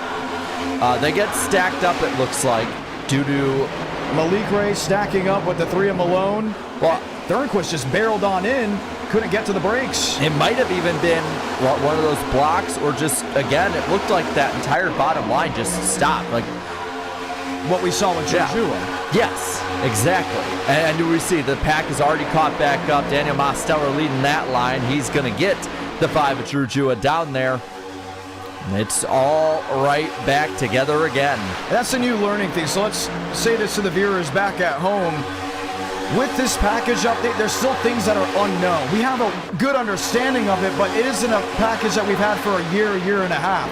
The car's closing rates when you just get stalled out are a lot faster than it once was. That's why you had the wreck off turn 4. That's why you just saw that save in 3 and 4, working in or around lap 38, 39. So if that is a common theme, what happens on the last lap if someone stalls out with a heavy side draft? Mudvik said it too. At some point, they're going to update these cars where the side draft's going to be so much more dominant to like how it is, what you would see in the Daytona 500. What did we just see here? Heavier side drafting implemented, and it's starting to take its effect. Well, and while we were going over that, too, We saw that two-car draft, the 06 and the 5. It's not going to be like the two-car tandems we saw in 2011 or so, or around the COT era, but it's enough that you can get about half the backstretch or a set of corners, get a huge run. You're seeing it. And by the way, there's 22 cars in this main pack, if I counted right, maybe 21, and another pack behind them that's been catching them quick. Yeah, they're going to be catching pretty quick indeed. So that goes with Vincent Gucci. That goes with James Thurston. That goes with Michael Mitchum. Mitchum was involved in that incident, but he is, if I'm not mistaken, at least one lap down, make it 3. He's 3 laps down. Riker Byram would be the lucky dog if the caution came out. Just has to play it safe the rest of the way. But someone that's been in that position before. In some ways, it's kind of reminiscent to old Gen 4 Daytona 500s, where you see the packet spread out. Some guys handling good, some guys having the draft better than others, and you're seeing Contreras, they got a little squirrely again. Saves it this time, it looks like. Mosteller and him got together. Another loss of momentum slows this pack once more. I'm starting to think it's harder to push that 92. We all saw it. He blinked in turns 1 and 2. Mosteller gives him a shove, and it just does not connect right away. Everyone's watching Eladon Contreras. If the blinking continues, he's going to be asked to fix it, maybe bring it down pit road, but there's no way he can compete for the race win as of this moment with his ill-handling connection. Yeah, there's no way. I mean, it's been over and over, whether it's connection, whether it's handling, whether it's damage on the race car. That 92 has more or less been a weapon tonight. Let's talk about Drew Jua. How about him? 11 of the 44, currently the most laps led in this event. Give it to that 5. Think back just a year ago where he was mere inches from winning his first e-ticket title. We talked to him after and he said, I will be back, and oh boy is he. Unlike last year's 500 where he had to go from the back to the front, 2, maybe 3 times, he's sitting right up front. And who is Mr. Underdog sitting in 4th? That's Nathan Dew. Can he do it? Can the glass slipper fit? And Beering Team T, their second e-ticket event. And man, that Duke crew is looking awfully fast and good tonight. Collymore also keeps popping up at the front. You got Mubbock behind him. That is... and there's Mubbock making the move. Yeah, he's not going to wait in line. Here comes Jackson Cartwright with them. And I have to laugh because he's one of those guys. He's going to work with someone with who he respects. Who's the most outspoken on Kai Collymore? Braden Mubbock. Right away, when we saw the intervals that the 42 is behind the 39, you go to the bumper camera, oh, it just turned into a ghost. Where'd he go? Why am I not surprised that Braden Mubbock is the most outspoken on different drivers? And you're seeing everyone go with. Burns looked like he wanted to, nowhere to go, but back in line. Mubbock is leading that bottom line, a train to the front. Yeah, he talks a lot. He's very opinionated, but they respect him for it. And quickly, the second line forms up. Here comes Malik Ray thundering to the lead. And maybe not for long. Mubbock's car so strong on the bottom, has it hooked up with a push now from Carr. It's going to be hard to beat those two on the high side, but if anyone can, it's that 42 McVice machine. 2 by 2, you got 3 wide with the SKS drivers in the middle. Maybe Matthew Baker will join in. Now he's the only one sitting in the middle to turn 3, but it's still Nexus up front with Drew Jua, Malik Ray, and Davis Lewis piloting the number 12. And the Dew again looks like he's almost content to stay in line, at least for now. Garza, on the other hand, he's not. But does anyone go with him? It's going to be Collymore. It is going to be Collymore, and it's going to be Spencer Burns. Mubbock jumps back to the outside with Gavin Austin in 2. There he is, Abraham Vila looking and peeking, trying to pierce his way through this path. Somebody else who talked about the 92 being difficult to work with, that 44 machine, if you look when he goes by, that front nose is caved in. It's going to be really difficult working with him for a lot of the night. It's going to be very tough behind. You have Abraham Vila watching on. Daniel Mosteller, a settled middle of this group. Eladon Contreras, Chad Thornquist, there they are. And then there's 19th, led by Frank Horley. This is Group 2 riding. I believe they're also a part of that scare with the Contreras machine going sideways. They're just trying to catch back up to this front group and continue racing for the win. Well, and you got to think, too, that we'll be fast approaching the time to pit for a lot of these drivers. It's been about, I'd say, 20 or so laps in this run. They've kept it together, though spread out. Look no further than should I say? Yes, it is. Adam Garza leading the race and nearly throwing Malik Ray into the outside wall. Lost all momentum. Spencer Burns clobbers the back bumper, and 3x3 it is once more. And you're seeing how just a late block can cause both of those top two lanes to back it on up. Drew Jua to the high side. Collymore looking underneath him. He left the door open. Collymore slammed it shut. Leads a lap at the line. And Abraham Vila, high side, 3 wide, just shoots through there to the lead. Oh my goodness, shot out of a cannon. Nathan Dew in the wall. That's deeper in the field. He will drag back. But that outside lane had a heave. It opens the door for Adam Garza. Just about to say, Adam Garza, look at this move he made. And then all of a sudden, that late block, it stalled him out. Well, it almost seems like Garza is hesitant at times to make moves, and then he makes it really quick. There's been a few times where he's left the door open for people because he's too late to the block, or he's too quick to the block, and it causes a stack up. So the 8 machine needs to just kind of settle in here as we approach the quarter mark of the race. Now look who's in front of Malik Ray. You see a certain line now climbing the banking of 1 and 2. Those are the drivers that got left back after the synchronized save in 3 and 4, maybe in or around 20-15 laps ago. So that's Frank DeAngelis, if I'm not mistaken. That should be Lane Sanders back there as well. These are the drivers that are now just riding. No, check that. That's Bomar Gregory. Then there's Mitchum, Sanders, and Everett House. Yeah, and this pack here, they're going to get caught. This is what happens when you have these different issues. These packs get more and more drawn out. You're seeing Malik Ray go to the lead with a push from Baker. But you see this over and over again in super speedway racing, and green flag pit stops probably are not going to help when it comes to bringing a pack back together. We are looking at 150 laps to go in the 2025 Florida 500. Little recap. It was a struggle out of the gate. 3 cautions before lap 30, and then all of a sudden the rhythm started forming up, not because of 2x2 training, mainly because saves have separated drivers out and kept everyone on their toes. You talked about it, green flag pit stops, the fuel cell's a little bit smaller. Now, 35 laps in or around, you'll see them pitting instead of in or around lap 40, lap 41. So, how do you come in? Is it going to be one big group? Group 1, Group 2, maybe 3 groups in this main field? I would think probably you'd want to keep this pack together. You want to keep pulling away from the rest of them as much as you can. The big question is when, and we got restarted, John, when around lap 29 or so, 28. You add a lap to that, so I'd say around lap probably 62 to 65 or 6, depending on how much they might have saved. That's probably when you're going to see these guys come in. Just on the drivers, about a second and a half from going a lap down. Main group up front 2x2. Now starting to drop back goes the drivers just outside the top 10.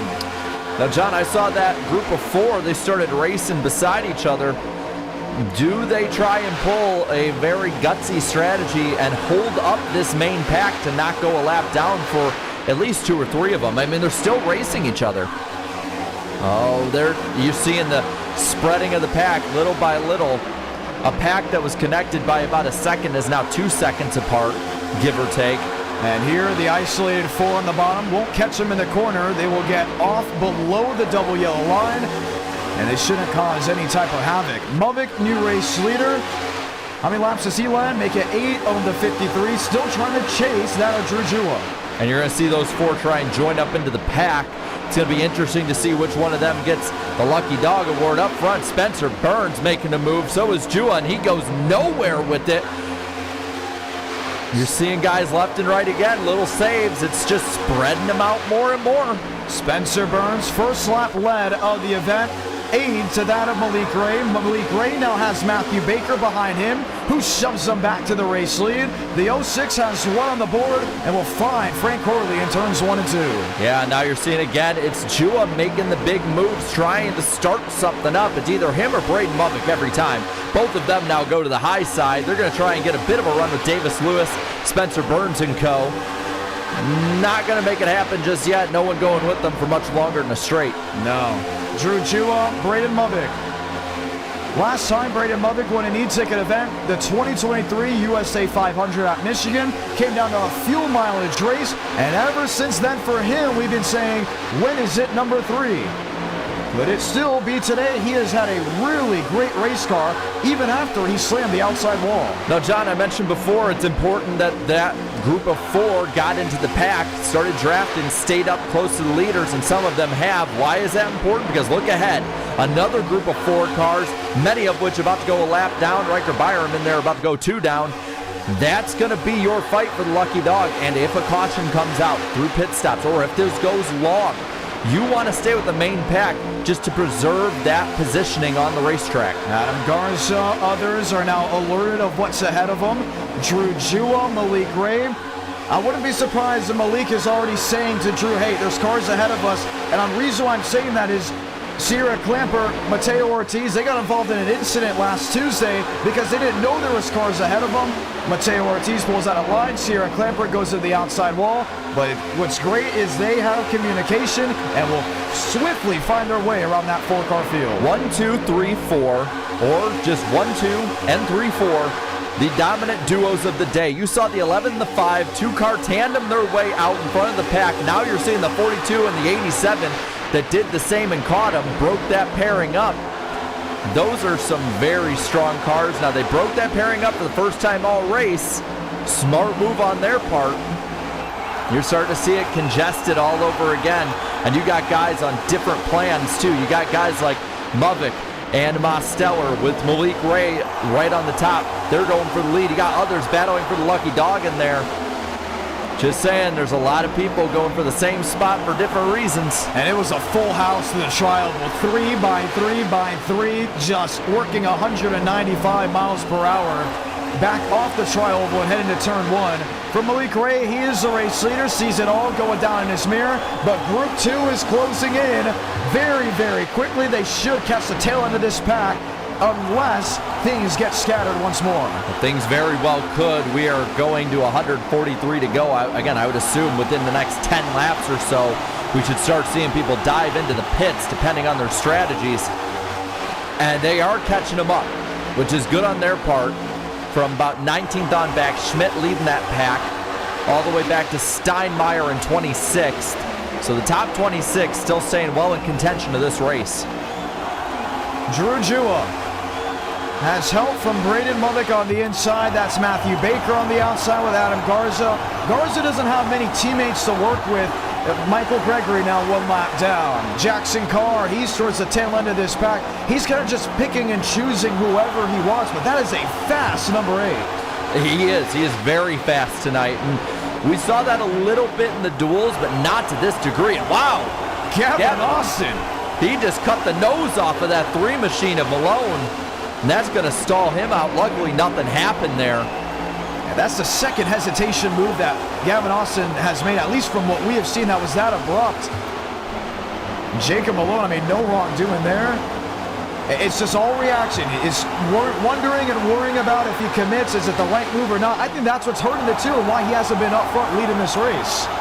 It is just really interesting, though, John. We have not seen this at all in the dual races. We really didn't see it too much in any practice sessions that lasted too long. Of the pack just breaking up, spreading apart. Wow. It's almost like you get borderline. Okay, is something going to happen? Will it happen here? Is it going to happen here? Save, save, save. And next thing you know, we have knocked laps off the board. We're looking down the barrel at green flag pit stops. But this is why this separated group, I think if that save didn't happen in 3 and 4, we could have had at least 2 more cautions, because you're looking at 39, 38 drivers just packed together, thundering through at speeds upwards of 198 miles per hour. Yeah, you see this main pack, the top 16 on the lead lap, and a couple of lappers are in this one. Then there's another group that's about 2 seconds behind, and then another group, well, now there are 3, I should say, behind, going on 4, and another group that's about 5-6 seconds behind. Now, if it's that group back there, they're riding on the high side, just logging laps. They may be letting themselves get back to the other group, build a bigger group, go down pit road when that time comes and start drafting up. That could be a possibility too. So you just saw Mosteller, who was in 16th. Now Adam Garza is there. And we're actually keeping an eye on Garza. Was a blink out. He's sitting in around 3rd, 4th, 5th. This is Jackson Carr sitting 17th. Are they backing up for that second group? I really think so. I mean, you're seeing two of them drop down to the bottom, and it's going to give William Schmidt plenty of area to draft. He's going to lead that line to the high side, too. I think they are. And at that point, I think they could start trying to lead a charge over this fuel run. And what's great about this fuel run is we're going to keep track of it, because the question of if we go green, I think, needs to be asked. Because if it does, you could be looking at a fuel lottery. This is just math being thrown in my head, not without any fact checking. But if it's about a 35, 37 lap run to where these drivers have to pit, who stretches it? Who doesn't stretch it?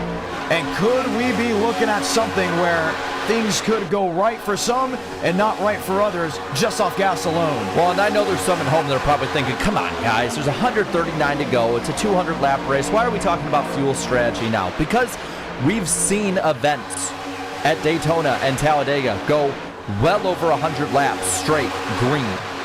And 139 laps, yes, I get it. That is asking a lot from this pack. But it's happened before. It very much has. Update here, you just saw looking down the back of the Daytona Super Stretch. One driver parked below near the wall. That was number 18, Justin Champagne.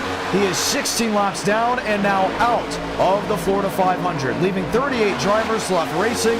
Michael Mitchum 13 laps down, Riker Byram 2 laps down, and multiple drivers sitting 1 lap down from Everett Counts, Michael Mitchum, Mitchell Armstrong, Kyle Turzak, Michael Gregory, Lane Sanders, and that of James Beaumont. 30 drivers on the lead lap. And then, yeah, there's a group of 4 that are about 30 seconds off the pace.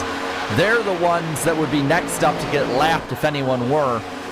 All right, we're sitting here about 137 to go this time by lap 62 on to 63, around that range. Now, should be pretty soon we start seeing some people dive down. You're starting to see the migration process at the bottom. Kai Collymore takes the race lead to 1 and 2. Malik Ray just behind him. Same with Braden Mubbick. I saw drivers move to the bottom that usually don't go down there unless they're preparing for something. Malik Ray thinks he can take the lead because he has Drew Jewell with him, but it's about to be go time for the mass migration to pit road. Yeah, we'll see. We'll pop up what lap it is in a moment once they come down. Then that way you at home can kind of roughly gauge when they would have to do any of that. Doesn't look like any of the leaders going to this time, though. No, it's not. Green flag pit stops in or around, I want to say, less than 5 to go. Could be just next time by. Here's Group 2. William Schmidt is there, aiding James Thurston, Jackson Carr, Chase Crawl, Nathan Dew, and Chad Thornquist. Heavy hitters. We've seen them up front before, just stuck in this bubble and knowing, gotta come to pit road, can't overspeed, can't make any mistakes, because if we don't see another caution for a while, you got to come back down pit road, not looking good. Meanwhile, back at the ranch, we're going 3 wide, bouncing off each other for the lead, and it is a gridlock at the front of this pack. It's going to be Malik Ray and Drew Jewell backing off. Abraham Vila had a huge shove from Spencer Burns. Collymore beside him for the lead. From leading the LCQ to winning the LCQ, now leading the Florida 500. Abraham Vila, top of the board. You're seeing the move down now by Burns and Mubbick together. Looks like Vila's going to pick up Malik Ray. No, Ray's going to leave him out to dry with Drew Jewell. That one machine is going back. Did not make any friends, bouncing off everybody for the lead. No, he didn't. He got that lap lead, though, but the price to pay now is dropping to the tail end. Kai Collymore, this is a heck of a race for him. Talk about proving something. Eladon Contreras is up and forth. The likelihood of seeing an underdog winner, it wasn't high to start, but now it's starting to get a little likely. We asked the viewers down below, who wins the Florida 500? An e-ticket rookie, a former e-ticket winner, an e-ticket underdog, or e-ticket veteran?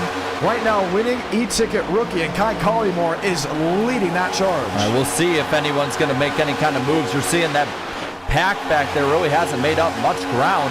Everyone but the 11 and the 5 who are in no man's land, they are single file on the bottom in formation.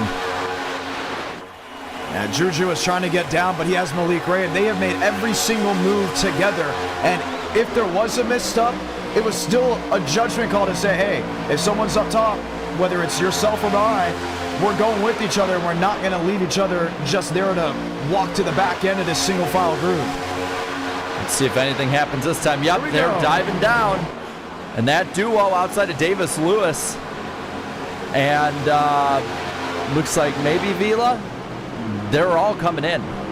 Kai Collymore, Braden Movic, Eladam Contreras, first one's in. Adam Garza, the first set of green flag pit stops in a long time for an Idk event. Chad Thurquist is into his stall as well, starting to see a lot of right sides going up. Same with the left sides.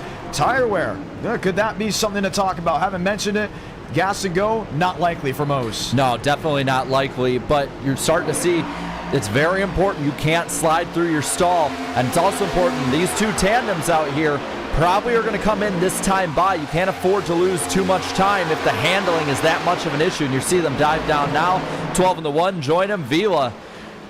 He did everything he could to catch up, and he did a great job. I don't like this long pit out of them. I think too many cars came in that first group that's going to really give them a majority gain. 4 cars versus maybe 11 or 12, not a good ratio. Well, in defense of Ray and Jua, they were stuck on the high side. Just a bad roll of the dice on that one.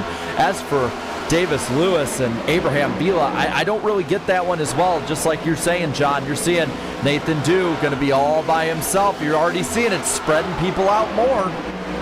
And this is that, I guess, what's left of the main group that was Group 2 or even a part of Group 3, which was Max Steinmeier, Kenny Reel, Jackson Carr, James Thurston, William Schmidt, Nathan Dew, not the best pit stop. He is at least maybe 2 turns away from the group he was just once in. So the majority of the pack pitted on laps 66 and, let's see, 67 and 68. So let's say again, 36 laps is about how far they can go. Yeah, 36 to 68, that's around lap 104, just past the halfway point. So kind of keeping track from there. Oh, Braden Movic, limbo on Eladam Contreras, and he will not let him lead that lap. Frank Horley will be right with them, as you saw Malik Ray and others fall to the clutches of this now brand new formated group. Movic versus Horley for the race lead. To keep track of the strategy, by the way, it would be about a 3-stop race from this point. For everybody. Doesn't matter what lap he came in. Adam Garza now in the 5th position. Malik Ray. Okay, so it's interesting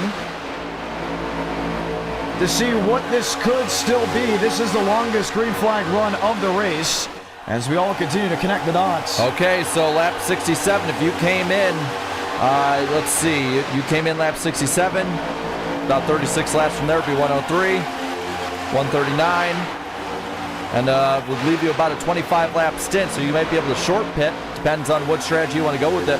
There's not really too big of a strategy play just yet, unless you save a lot of gas. Maybe go for no tires. Go for no tires, maybe. But you're seeing that spreading out of the pack. It's only a 13-car lead pack now. So we're out of the fuel lottery window. Now we know, at least if it goes green the rest of the way through, it's going to be hard-nosed racing. Just can't make a mistake in or out of pit road. Yeah. Movic, Horley, Malik Ray getting a shove by Matthew Baker through the middle. We got a race on our hands, man. Unbelievable how quickly the tides turn from the first 30 laps to now working 130 to go. Yeah, you got Frank Horley on the bottom of that 22 machine. He has been so close. He talked about it. He's been so close so many times with a lap or 2 to go to winning one of these things. He has put himself in position with the main pack now to stay with them. Movic on the outside, Horley in the middle. Oh, bit of a bounce. Too close there with Spencer Burns. All right, guys. It's like you kind of got to think some of these guys up there are like, calm it down. All right, we are ahead. We are in a good position. We do not need to take ourselves out. We've lapped up to what, 30th position, and they're closing in on that shorter pack as well. Like, play it smart. That's the name of the game. This is not a race that's going to wear you out physically. Never was going to be. This is a mental game of chess right now. This is an interesting one. You saw just a moment ago how many laps led Movic has had as he gets loose off turn 4. Same with Daniel Mosteller. This is Malik Ray at 19. Drew Jewis back in the 18th spot at 14. So currently Malik Ray, most laps led, running 73 laps into the Florida 500. John, I got to say, I am so surprised how much handling has been a mainstay of this race compared to the duels. Now, the duels run at night, different conditions, and learning this pack, and a little squirrely again up there. But we've seen it where guys lose the run. A lot of it is just losing traction. It's losing that grip to the racetrack. It's a hot one right now in Daytona. Matter of fact, it will be a hot one for the Daytona 500 just next week. At least that's what it's projecting. So currently these drivers know, okay, hot, slick racetrack, whatever they have done since the update on Tuesday has become a little more about handling. But this is also not unknown, because if you look back to Atlanta from NR9 in America that went caution-free, they were pulling out of the throttle at a freshly repaved Atlanta.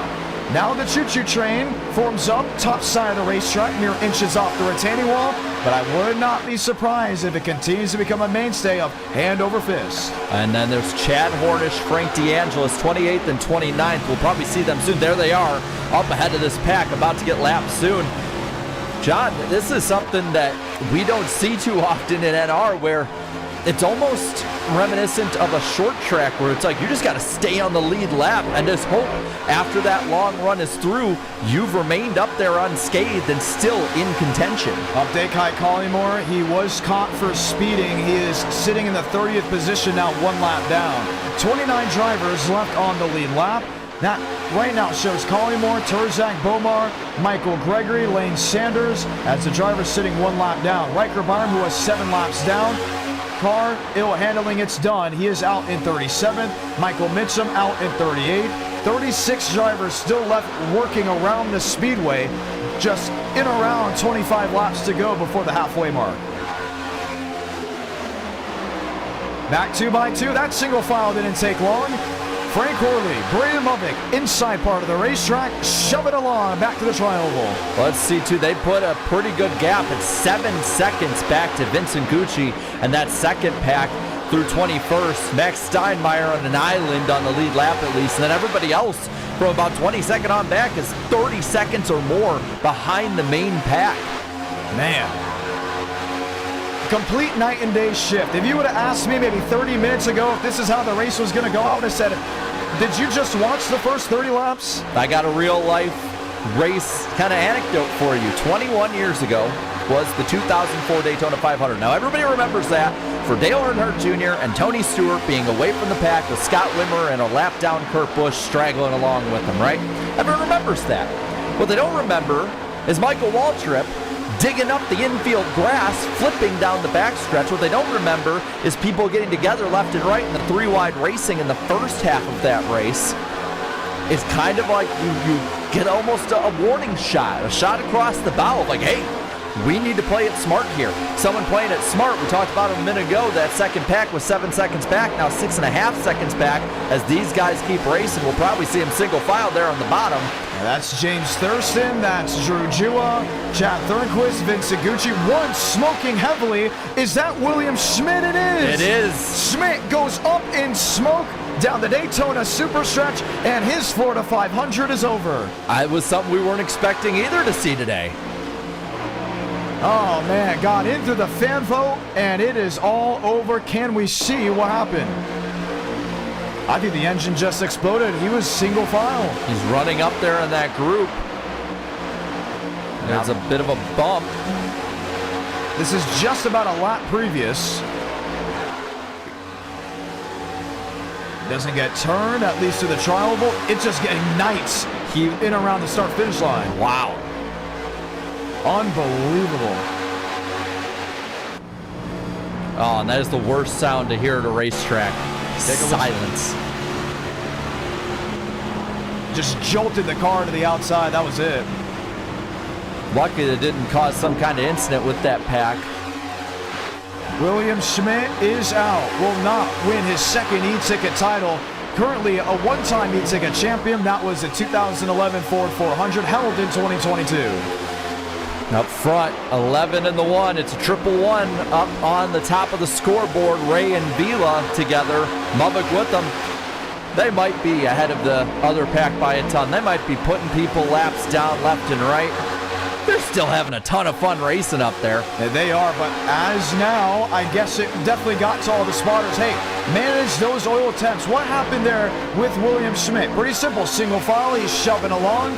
Just didn't keep an eye on those gauges, and once the oil gets a little bit too hot, it's like a pressure cooker. The engine just mounts up, it explodes, and your night is done. 3 wide for the race lead, and shooting the gap goes Abraham Vila. Abraham Vila has done this all night, whether it's the high side, up the middle, on the bottom. He goes 3 wide for the lead, can't hold it for long. Frank Horley with Garza getting the huge push. And just like that, Malik Reyes says adios. He's outside the top 10. Might be a smart play for now as they get very racy. 4 cars on the bottom. Now 5 trying to make another charge up there. Spencer Burns, Frank Horley, they're stuck together. Underneath, still Jacob Malone. Behind that, it is Daniel Mosteller, and Adam Garza is leading the way in 8. Oh, and that's going to kind of bottle up that bottom line. You saw the wiggle out of the 22, and now they're going to catch up to 2 more. That's Douglas Newbigging. That's also Bell, so another 2 off the board real quick when it comes to being on the lead lap. Hypothetically, we get a caution. You're going to see a race for the lead and a race for the lucky dog if it comes to 50 to go, 40 to go, 30 to go. I mean, look at that. These guys, they're not necessarily running awful today. They're in the middle of the pack. We'll see it on the scoreboard in a moment. You see that other pack trying to catch up a little bit. This is 25th and 26th going a lap down. Top 24 is all that's left out there. They're catching that other pack slowly as well. And what you have to also know at this point is, even if we have a rash of yellows, which is very possible in the last 120, 119 laps of this race, if you go a second lap down, with how many are a lap down, that may be one of the most difficult ways to get stuck in the back. You won't come back from that. And you're seeing, yeah, that other group, Shaq, they're falling back another 3 seconds. You see these 2 trying to stay on the lead lap. They're pulling the strategy of hold up that bottom line, and maybe we can earn our lap back. That might be the smart play when it comes to keeping that lucky dog. Earning the lap back. Man, I haven't heard that phrase in quite some time. And really, it's because of how we have set up these e-ticket events. How many times have we had stage racing in Enter Night? 0. We've had duels to make the events. Same with Enter Night in America. But it's pretty simple. We don't award mid-race points, so we don't need stages. What we do is we start the race, and we end the race. Depending on what happens in the middle, it kind of just happens. And this is where you start seeing some of that old school lingo come back for us as commentators. Hey, you can earn your lap back. Hey, maybe pit strategy could come in. Fuel mileage, fuel lottery, who knows? You're not banking on a caution. We could go green the rest of the way after the first 30, 25 laps being yellow after yellow after yellow. Well, and I got to think that this main pack of guys, they want to get rid of that 7 and that 15. They're getting in the middle of their battle for the race lead, the win, top 5. Yeah, draft with them for a bit, but they are not essential when it comes to getting up towards the front, positioning yourself. And we kind of saw him in the back, keeping an eye on him. Thurston gained another second there. Abraham Vila, man, just icing his way through. Gets connected with Garza. They're still toe-to-toe to 1 and 2. Oh, man, you saw that middle line when Garza was through there, kind of bottled up. Nothing bad happened, though. Oh, man, yeah. What a race this has been. And that pack, they're slowly reeling them in. It's like the Jaws theme. It's like a complete flip-flop of the Garage Guys 499 back in 2022. What was it, 112 laps green at Talladega? And then rack them, stack them, wreck them. It was end over end, lap after lap. These drivers are giving it 110%. No one's holding anything back on this long green flag run. Mubik leads, working now, lap 85. And Mubik with those 2 cars glued to his bumper, Walker and Contreras. Contreras, we were thinking he was done early in this race. First caution came out for him. Now he is racing up there just as much as any other driver would. That's been one of the scariest things. You waited the last 3 or 4 weeks. You went through the signups. You went through the duels. You waited all day. You thought about it at work. You thought about it at dinner. And on lap 5, you're dead sideways in front of, what, 30 machines, and they somehow all avoided you? Now you're racing for the lead, sitting in the 3rd position, with, yes, still over half the race left to go, but it could have been a whole lot different view for him. It very much could have. If he wins this race, he might have to owe part of that 200 to about 30 other guys that missed him. And then there's Gavin Austin, who I think has now figured out a way to just relax the car, right? Relax the moves. If you miss a step, don't beat yourself up about it. There's going to be another opportunity, because early in the race, it was very twitchy. I'm going to make this move. I'm going to go for the lead. No, maybe I shouldn't do it. Maybe I should do it. That was his thought process. And next thing you know, he started bottlenecking himself, other drivers. Settled in now, 2 by 2, outside of that third row. Inside wing to him would be Adam Garza. That 2 Machine rebranded car now in a working mode, but still has to remember, when it does come down to crunch time, this is the way you still need a race. By the way, Thurston in that second group now 4.7 seconds back. They've gained 2 seconds in about the last 15 laps. Hopefully for them, they got to try and catch up to this pack by the time the fuel runs out in their cars, or you're, again, looking at maybe the same issue you had before. You got to catch up more or less just to stay in contention. And Juju is doing a different strategy than what William Schmidt was doing. Instead of just being on rails tucked in line, you'll see him dip out a little bit, get some clean air on the grill like you see right there. Energizes enough of a run, gets a shot from behind. And what this should do is then give him enough momentum to slam draft out of James Thurston. It has really helped them out. What is it, under 5 seconds back now?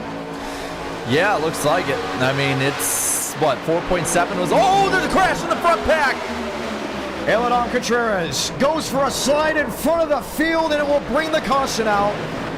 Working lap 88. You heard some get up into the fence. Just ahead of him may have been Vincent Gucci, and that single car slide brings the yellow out for the 4th time. And that run was about 50 or so laps.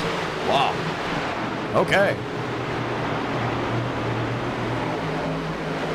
And it was not going to be a yellow, and then he started sliding up the banking, and then here comes that second group we were just talking about, where then it's like, oh man. And it's not fair to them to basically have a car sitting there and everyone has to avoid half the racetrack. Catch the breath for just a moment. Just tuning on in under the caution flag for the 4th time after a 50-lap green flag run. Eladon Contreras, he has had now an up and down Florida 500. The 2nd or 3rd time he's been involved in a crash tonight. Just got the tail end of it there. Let's watch. Behind him is Adam Garza in 8th. So it'll happen on the other end of the tri-oval. Matthew Baker, Davis Lewis, a blink. Yep. Was that what turned him sideways? He comes back together. Oh no, Adam Garza just caught the right rear. So he did blink in front of the Garza 8. I think is that if he is able to stay down or even get off the track quicker, this isn't a caution. No, it's not. It's the fact that now he is just around half the width of the racing surface that then prompted the yellow. You see Chad Hornish have to come to a slow as Contreras then came to rest. We're hearing Vila hit Garza into the 92. It was just when Eladon blinked. But that is a consistent issue too with that 92 is blinking. And he's going to get penalized for it. It's happened a lot in this race. So they're going to L1 and L2 Eladon Contreras to fix the internet. So whatever it's going to take, he has to go ahead and fix it. Pit road, it's wide open. Mosteller is in, right side's up. Mulvick is in, right side's up. Here comes Jacob Malone, should win the race off pit road. Burns, Matthew Baker, and others filing on through. In around 110 laps to go in the Florida 500. You're watching the 26th e-ticket event on the IDK Player YouTube channel. If you're enjoying this broadcast, feel free to subscribe with notifications on for more e-ticket events like this one. A month from today, that being March 7th, we will have the World Grand Prix. Next-gen stock cars at Le Mans. You're clocking 218 down the Mulsanne straight. No chicanes. And it's going to be a whole lot of fun to see how those drivers race. first ever road course e-ticket event. Keep that in mind. There's more events like this to come throughout all of 2025. So, John, if they're able to keep it together again, maybe try and go green for another run, which we've seen now is possible. Well, we had 36 laps be the length that they had to go when it comes to the fuel, roughly, give or take. So, I have it up here.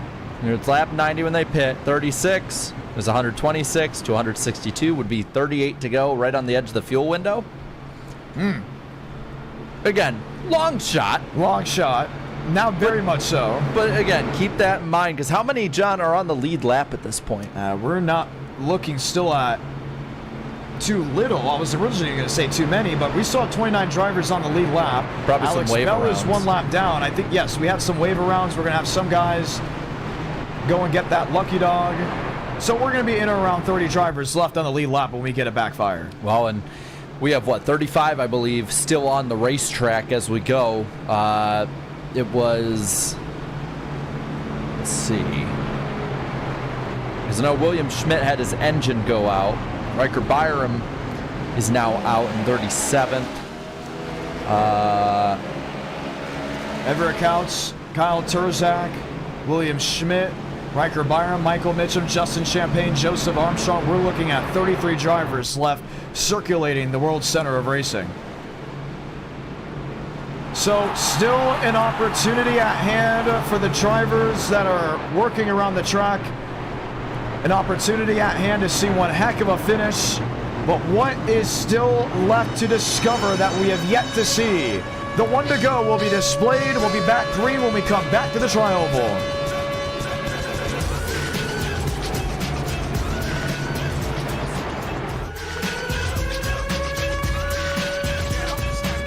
Underdogs, veterans, they've all made their way to the front of this field. Horley, Mosteller, Walker, and others. Yeah, but with 33 or so out there, 34 around that number, it's already kind of thinned out a little bit. Once again, the top three do have a payout. The most laps led bonus will be $50 to whoever leads the most laps, currently held by Malik Ray. And you start looking and wondering, okay, a lot of prizes to discover. And the energy has been high since the drop of the green flag initially. I don't think it's going to be dropping anytime soon. Well, and John, I see in the chat, Tyler Tinty brings up a pretty good point. 400 likes tonight, and John wears a suit to Daytona for the truck race And the this week. second he did that, we just got about 20 new likes. So thank you, Tyler Tinsley. I want to see it too. Like this stream. Riker Byron said he would take photos. Hey, it's Valentine's Day. Might as well dress for the occasion. It's the greatest night of the year. Truck night in America at Daytona. You got to dress to impress. Sure, we're going back to green. Back underway in the Florida 500, working lap 92 of 200. Longer shadows are overlapping the track now. There's Horley. He did not have a good restart. He's going to go on the bottom and fall back. Meanwhile, it's the three of Malone, Spencer Burns, and three wide behind him. Matthew Baker, Braden Movick, Malik Ray doesn't have any aid behind him. James Thurston will choose the middle with Adam Garza.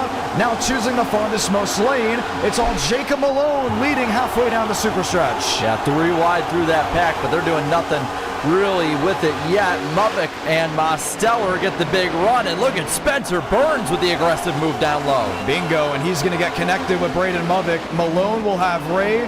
Now Movick chooses the outside lane to try to slingshot around Spencer Burns. Is able to do so. He's back to the line. First one full saw. Well, and we've seen it happen so many times before. All these other drivers that stayed in it now are back in contention. Huge block again from Movick over Burns.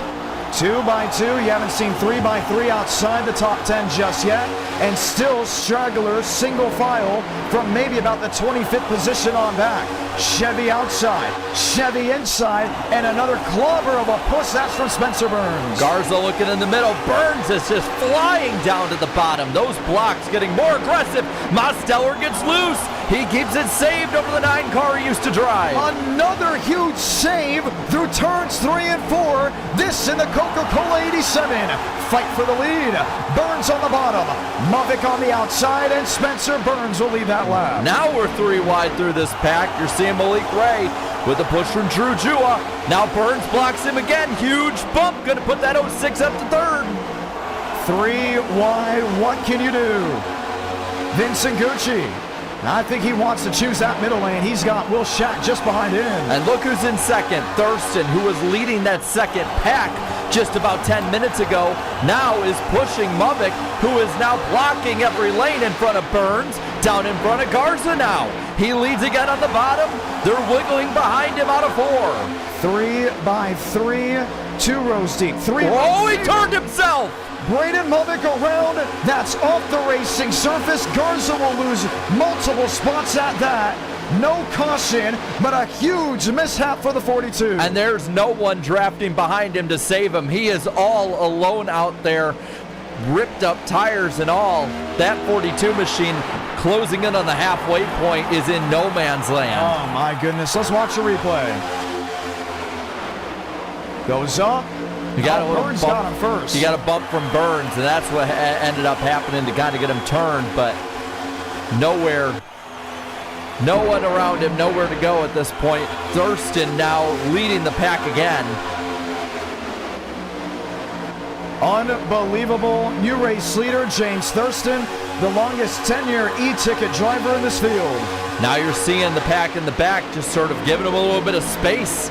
They don't want to be involved in all that. Top 20 or so still racing on like nothing ever happened. Malik Gray with a huge push on the back of the 4. Keeping them up front. You're seeing Malone get a little bit of a wiggle in the middle there. Back in 8th. 2 by 2, that's what it mostly is. And another wake-up call to the field. The People's Champ goes around and is now in jeopardy of actually going a lap down. There's Eladon Contreras deeper in the field off the pace. Malik Ray, Spencer Burns, winding up a move. Malik Ray, new race leader to 3 and 4. We've seen a lot of the stuff up at the front, the 2x2 tandems and the big runs that you can get with it. In the back, oh, a big bump with Burns and Jua. They keep it together. You can't even finish a point. They're doing something different again. And over fist, it's just non-stop action from the world's center of racing. This has allowed Yaroslav Donskoy, Adam Garza to net gain some spots as others pulled out of the throttle expecting the 06 to go around. All right, they've calmed it down for a second, so I can say when you see Contreras coming out of 2 just now, it is a lot easier, I've noticed, for drivers to lose the draft with this setup. That is true, and the big reason is side drafting. Now, he did it on his own because he was serving a penalty, but at the same time, when you're 2 by 2, you start side drafting, you'll watch the main group start pulling away from you, and if you can't get back in line and kind of just hold on to that lifeline, that rope, you will be saying adios. Yeah, oh man, you're seeing Garza's done it, Burns has done it, you're seeing a lot of these guys also making these aggressive moves down low, and the pack again heating back up. Walker takes the lead. Gucci now looking for it. First time we called his name today. Vincent Gucci, the New York Ranger Chevrolet, to the point. Bomb of the racetrack. Malik Ray, the veteran. Malik Ray has a shot to become a 2-time e-ticket champion if he goes to victory lane. Last time he raced in an e-ticket was the NWP 400. You know what the event was before that? The California 500, where he also almost won it. So he is a star every time he signs up and competes in one of these races. But up front, you're seeing a lot of these guys getting more racy. Jackson Carr, first time we've seen him since about lap 30 tonight. He's up there leading that high side. You're seeing a bit of a gap between about the front 12, I'd say, and 13th on back. Yeah, so this right here is Mosteller. Yes, in the 12th position. James Thurston in 13th, who at one point was just leading, does get 1 on the board for that 4. What can he do? And way out in the distance, he sees it too. The shuffling of machines. New race leader, Aiden Walker. It's like you can't really keep it for very long, much more than maybe 2 or 3 laps when they're actually racing up towards the front. Outside of that, it's basically just you want to be second. I'm holding firm to what I said in the pre-race show. As we hit lap 100, you want to be second at the end of this race, maybe third even. You saw that with Frank Horley getting squirrely in the middle, and the pack is just keeps chugging along. It's such a quick shift. 1 second the outside lane is dominant, then the bottom. Then it's 2 by 2. Next thing you know, the veterans are 3 wide middle. there is just an inconsistency throughout this field that is making it so interesting. I just can't stay away from watching. For the ones that are watching back at home, you very much know it. And our night in America is unpredictable, so is sim racing. It's on full display as we approach the halfway point. You just see nobody can stay in line for very long. Burns now with that move has the lead. No one with him. He's going to pick up the high side. That's Malone. 3 wide in the middle goes Gucci, and down low, Jackson Carr trying to get a push from Garza. He will very much get so, and now it's 3 by 3. 3 rows deep, give or take. Yes, it is. Behind them, Abraham Vila joins the fray. Maybe Chase Crawl, maybe a Kenny Real will jump on in there as well. The calmest point it's been for about 4 laps before it all energizes again. Vincent Gucci, race leader to turn 3. And now Spencer Burns backs up to Gavin Austin. Nobody really in the middle to help them just yet. They're just falling back. Top 2 of Gucci and Ray get away. And there's Drew Jua. He gets a push from Vila. 100, now 99 laps to go. You mentioned it, just under caution. Fuel mileage, it is a question of concern. 4 cautions in this race, and if you divide it evenly, you say, okay, we could get a caution within the next 20 or so laps, maybe 25, but the first 3 cautions came very early. That most recent caution, a lazy spin out of Valedon Contreras with internet connection issues. This field has gotten a lot safer, at least during this point of the race. We're not at the point where we're starting. We're not at the point where we're finishing. You're just in the middle, like a long road trip. You don't know really what's next, but Malik Ray just does not care as he jumps the nose of Drew Jua. Oh, he got up into him, and now they're crashing behind. Burns around as well as others. Mosteller's involved as well. Yellow flag is out. And just as we talked about it, 98 laps to go. And I have to think that that was a stack up through the pack. You saw Ray get kind of turned. It was a hard block, and you just saw quickly. Man, even the pace car is sliding out there. A quick stack up. Lane 2 loses all momentum, and that was just about it. Spencer Burns, a little damage now to his machine. You worry about Mosteller in 87, how much damage he has. Well, you know who that saves? That saves Braden Mubbock. Does not go a lap down. Would have been 28th. He was about, I want to say, 10 seconds away from getting lapped off of just intervals alone.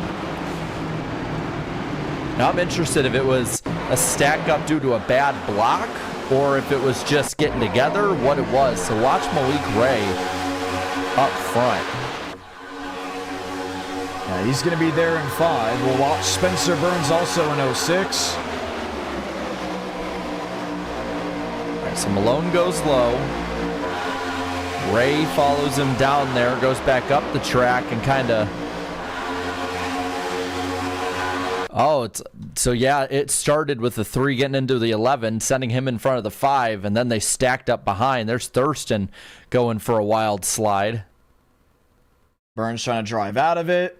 And usually we're able to see Mosteller avoid those wrecks. That one, not so much. Once the 06 came sliding back in front of him, he didn't get a clear view of it till Aiden Walker jumped out of his way. I want to see Thurston slid down the track. Did he nail the pit wall? Did he get away? Yes, he did. I believe so. Just caught it with the right front. You can see the 4 there. All right, so watch him. If you go a little further back, he slides from the racetrack. Like all the way up near it. All right, Thurston, yes, there he is. So he gets, and Garza's in it too. We're in first. Ooh, so close. He's just able to try to avoid it. Starting once again with the Malone 3. Thornquist ends up with e-ticket number 3. That is his moment of the race. Right. Ray blocks. Did Malone get into him? It looked from that angle that it could have been close. But they're currently reviewing it as run of the caution flag for the 5th time.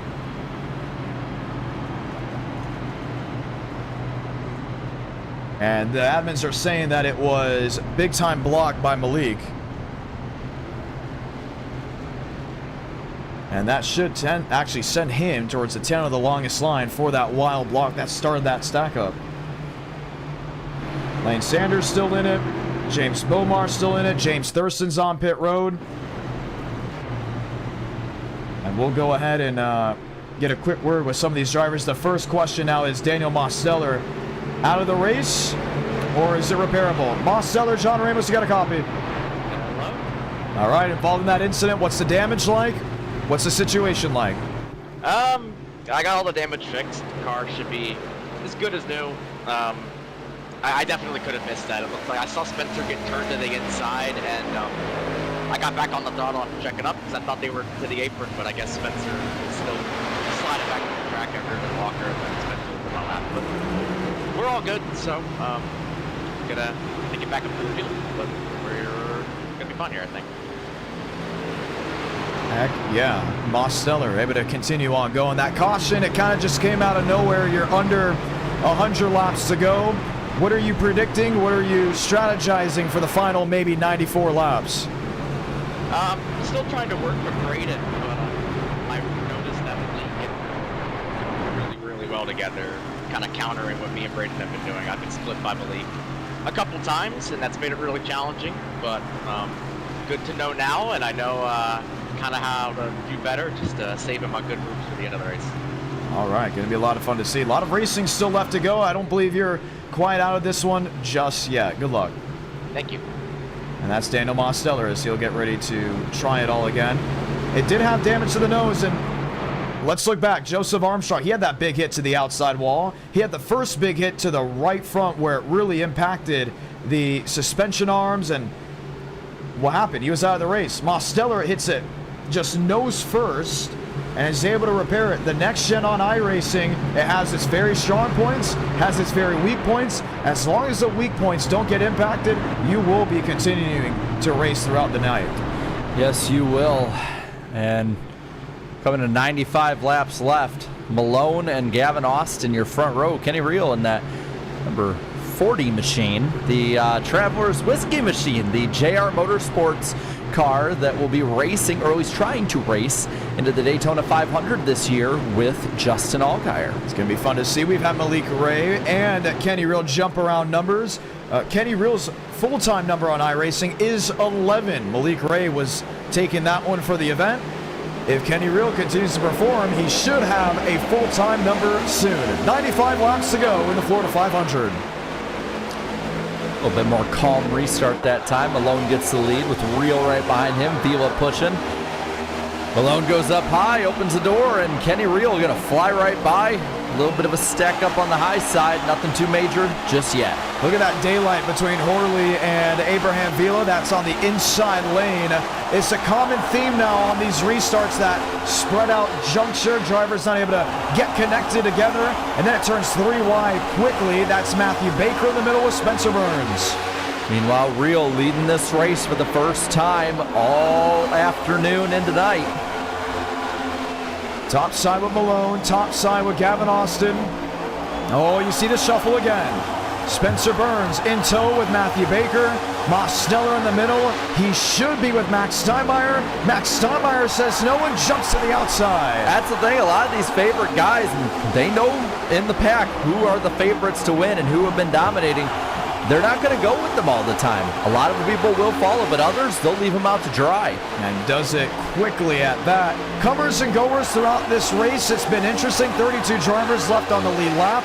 We haven't seen a lot out of the 45 machine. That being, if I'm not mistaken, Michael Gregory. He's back there with Nathan Dew.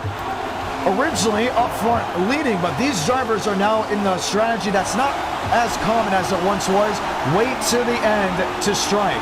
The reason why many don't do that anymore, sometimes when you go, it's far too late. Now they kind of broke up the band already in there. You see Malik Ray starting to move forward. Now the 42 and 87 get together. Before, it was Mavik pushing Malik Ray. An interesting duo we haven't really seen work together at all tonight. Up front, Vila with a push from Horley.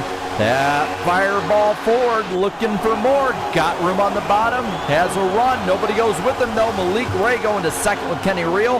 Vila still leads. Oh man, great switchback, but Vila had it hanging out sideways off turn 2. And this time the Traveler Whiskey machine, that 40, will pick up the 1. Malik Ray's on the bottom with the Fanta 9. That's Matthew Baker, 2x2 as they work their way back to the line. I don't know how much Chris Stapleton likes his Travelers machine pushing Crown Royal, but it's working. They're going to the front. The Whiskey Duo is really, really fast. They are pushing right out ahead of Malik Ray, who has a push from Baker. Now about a car length ahead. Vila has it. Oh, yes, he does, and has now commanded the lead of this race. Burns, Movic will be Malone just behind him in 3.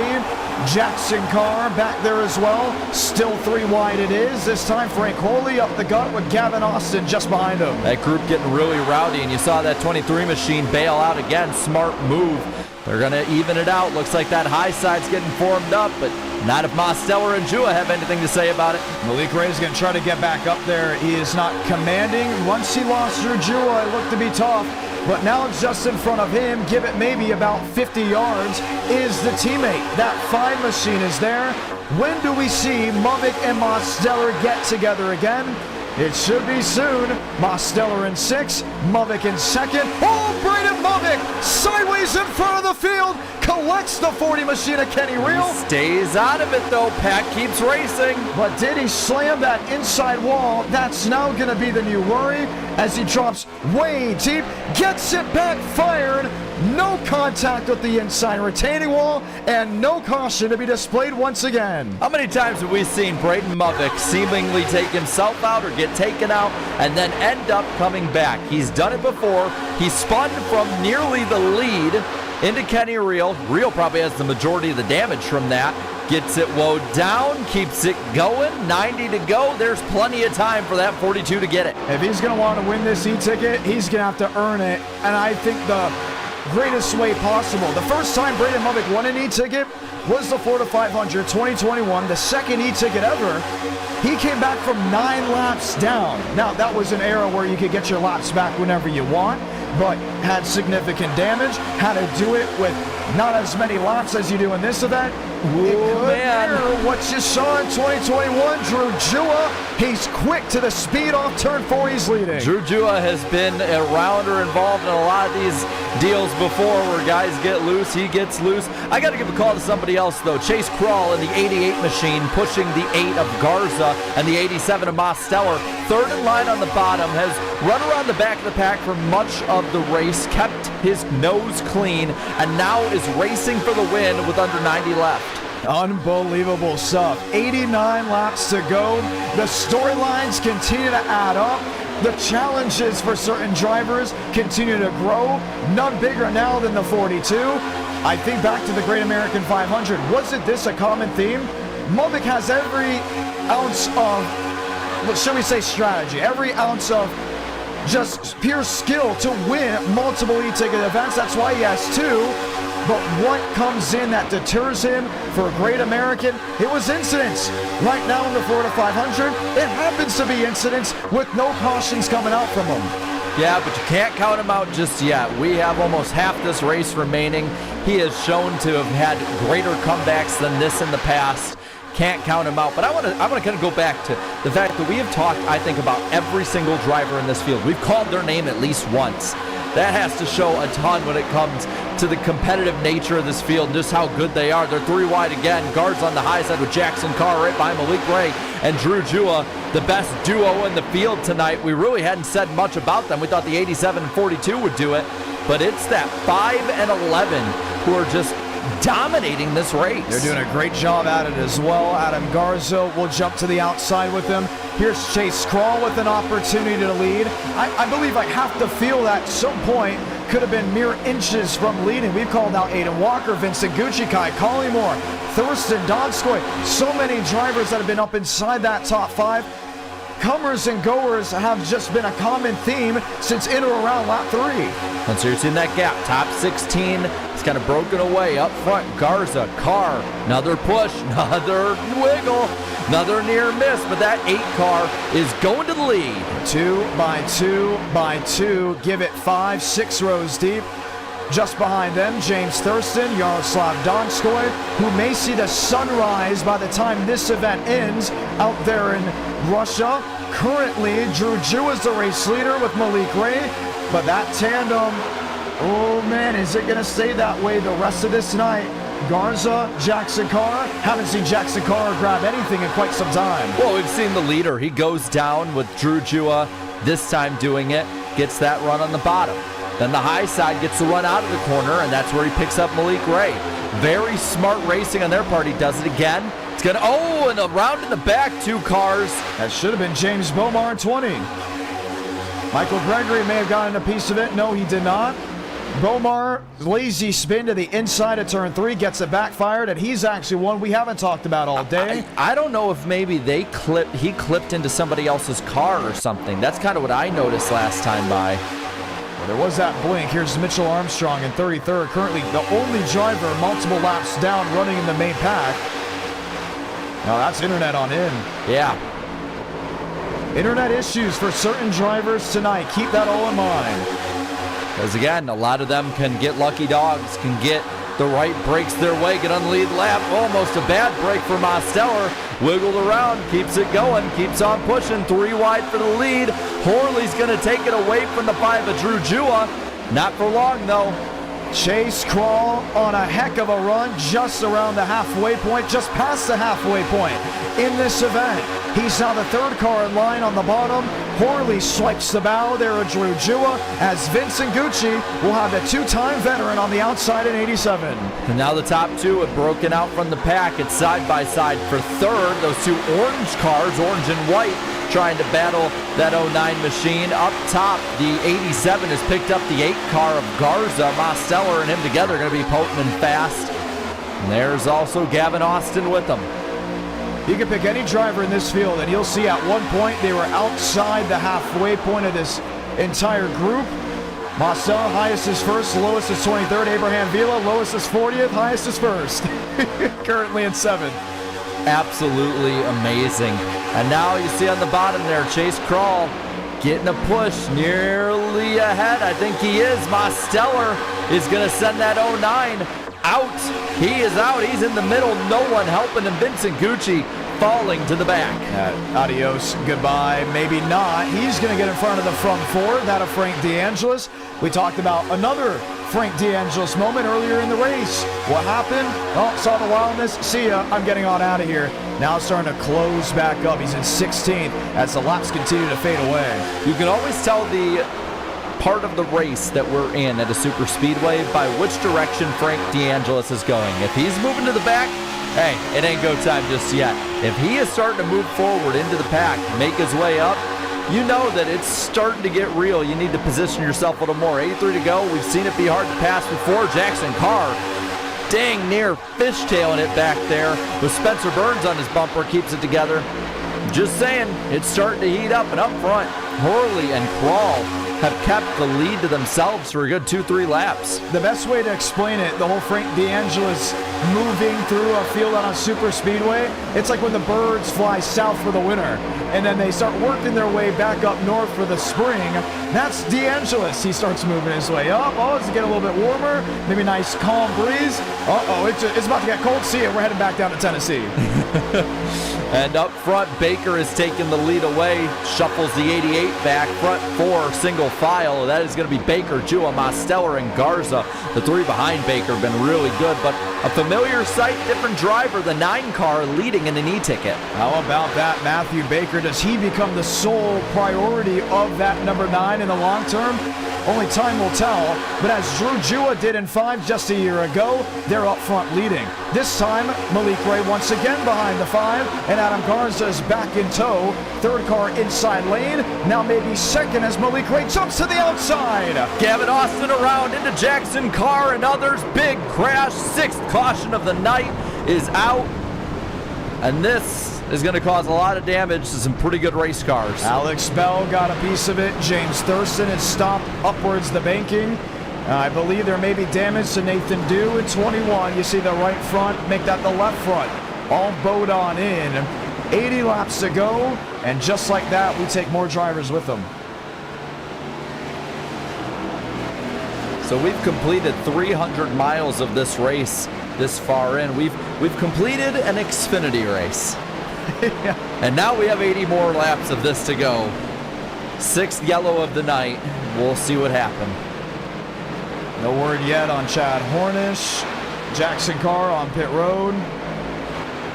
And guess who this saves once more?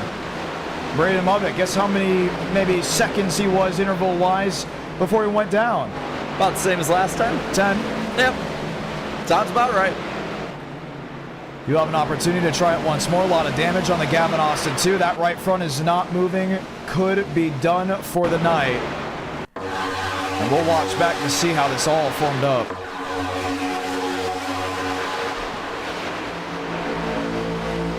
Three by three. About 3 rows deep outside of the top 7. He's got Spencer Burns and Donskoy behind him.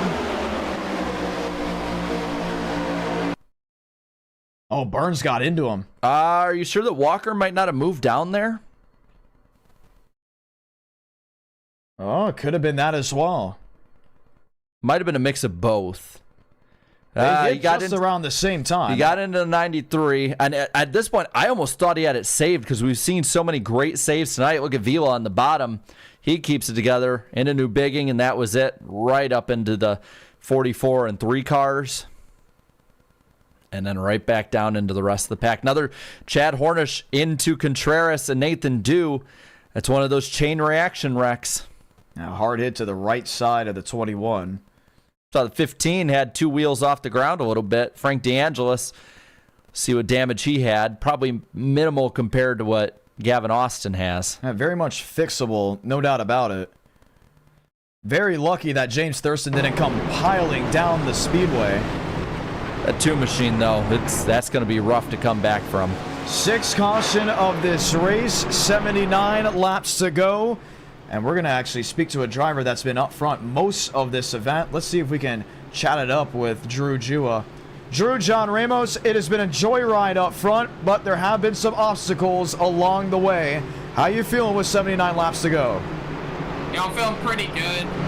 Me, Malik, and Matthew Baker have been working really well together, kind of just controlling the race. And we had that one little mishap where Malik kind of threw not the best block in the road and got a little damage, but only 12 seconds. And it's been a lot of fun.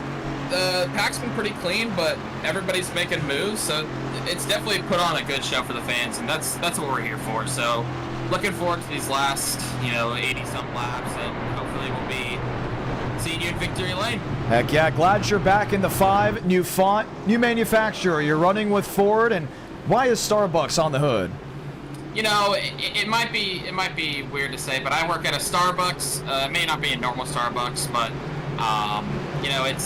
I've always liked Starbucks, so I decided it's time to put it on the car. And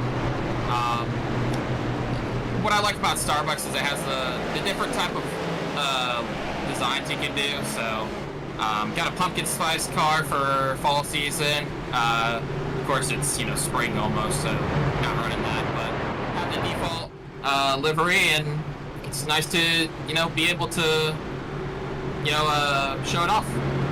Heck yeah. All right, hey, you're gonna get the one to go this time. Bye, good luck. Thank you.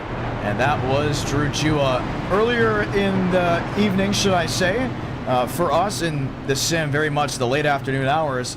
Jarrett, you mentioned that it's the cleanest we'll ever see the cars before they roll off. These things look like they've gone mudding with how dirty they are on the nose. Just look at the nose of Chase Kroll. Oh my gosh, but you got to notice outside of that, a lot of these guys have kept these machines pretty clean in the sense of damage. But yeah, I mean, it looks like you just, you know what it looks like on the front of his car with it being white? It looks like when you have a bunch of Oreos and milk. It does. And then you just have that on the top of the glass. That's what it looks like. Oh, battle-driven as ever. We'll get 77 laps to go. This has been a heck of an event. Thank you to everyone watching back at home. We're not done just yet. What's going to happen in this event? at the finish. Only time will tell.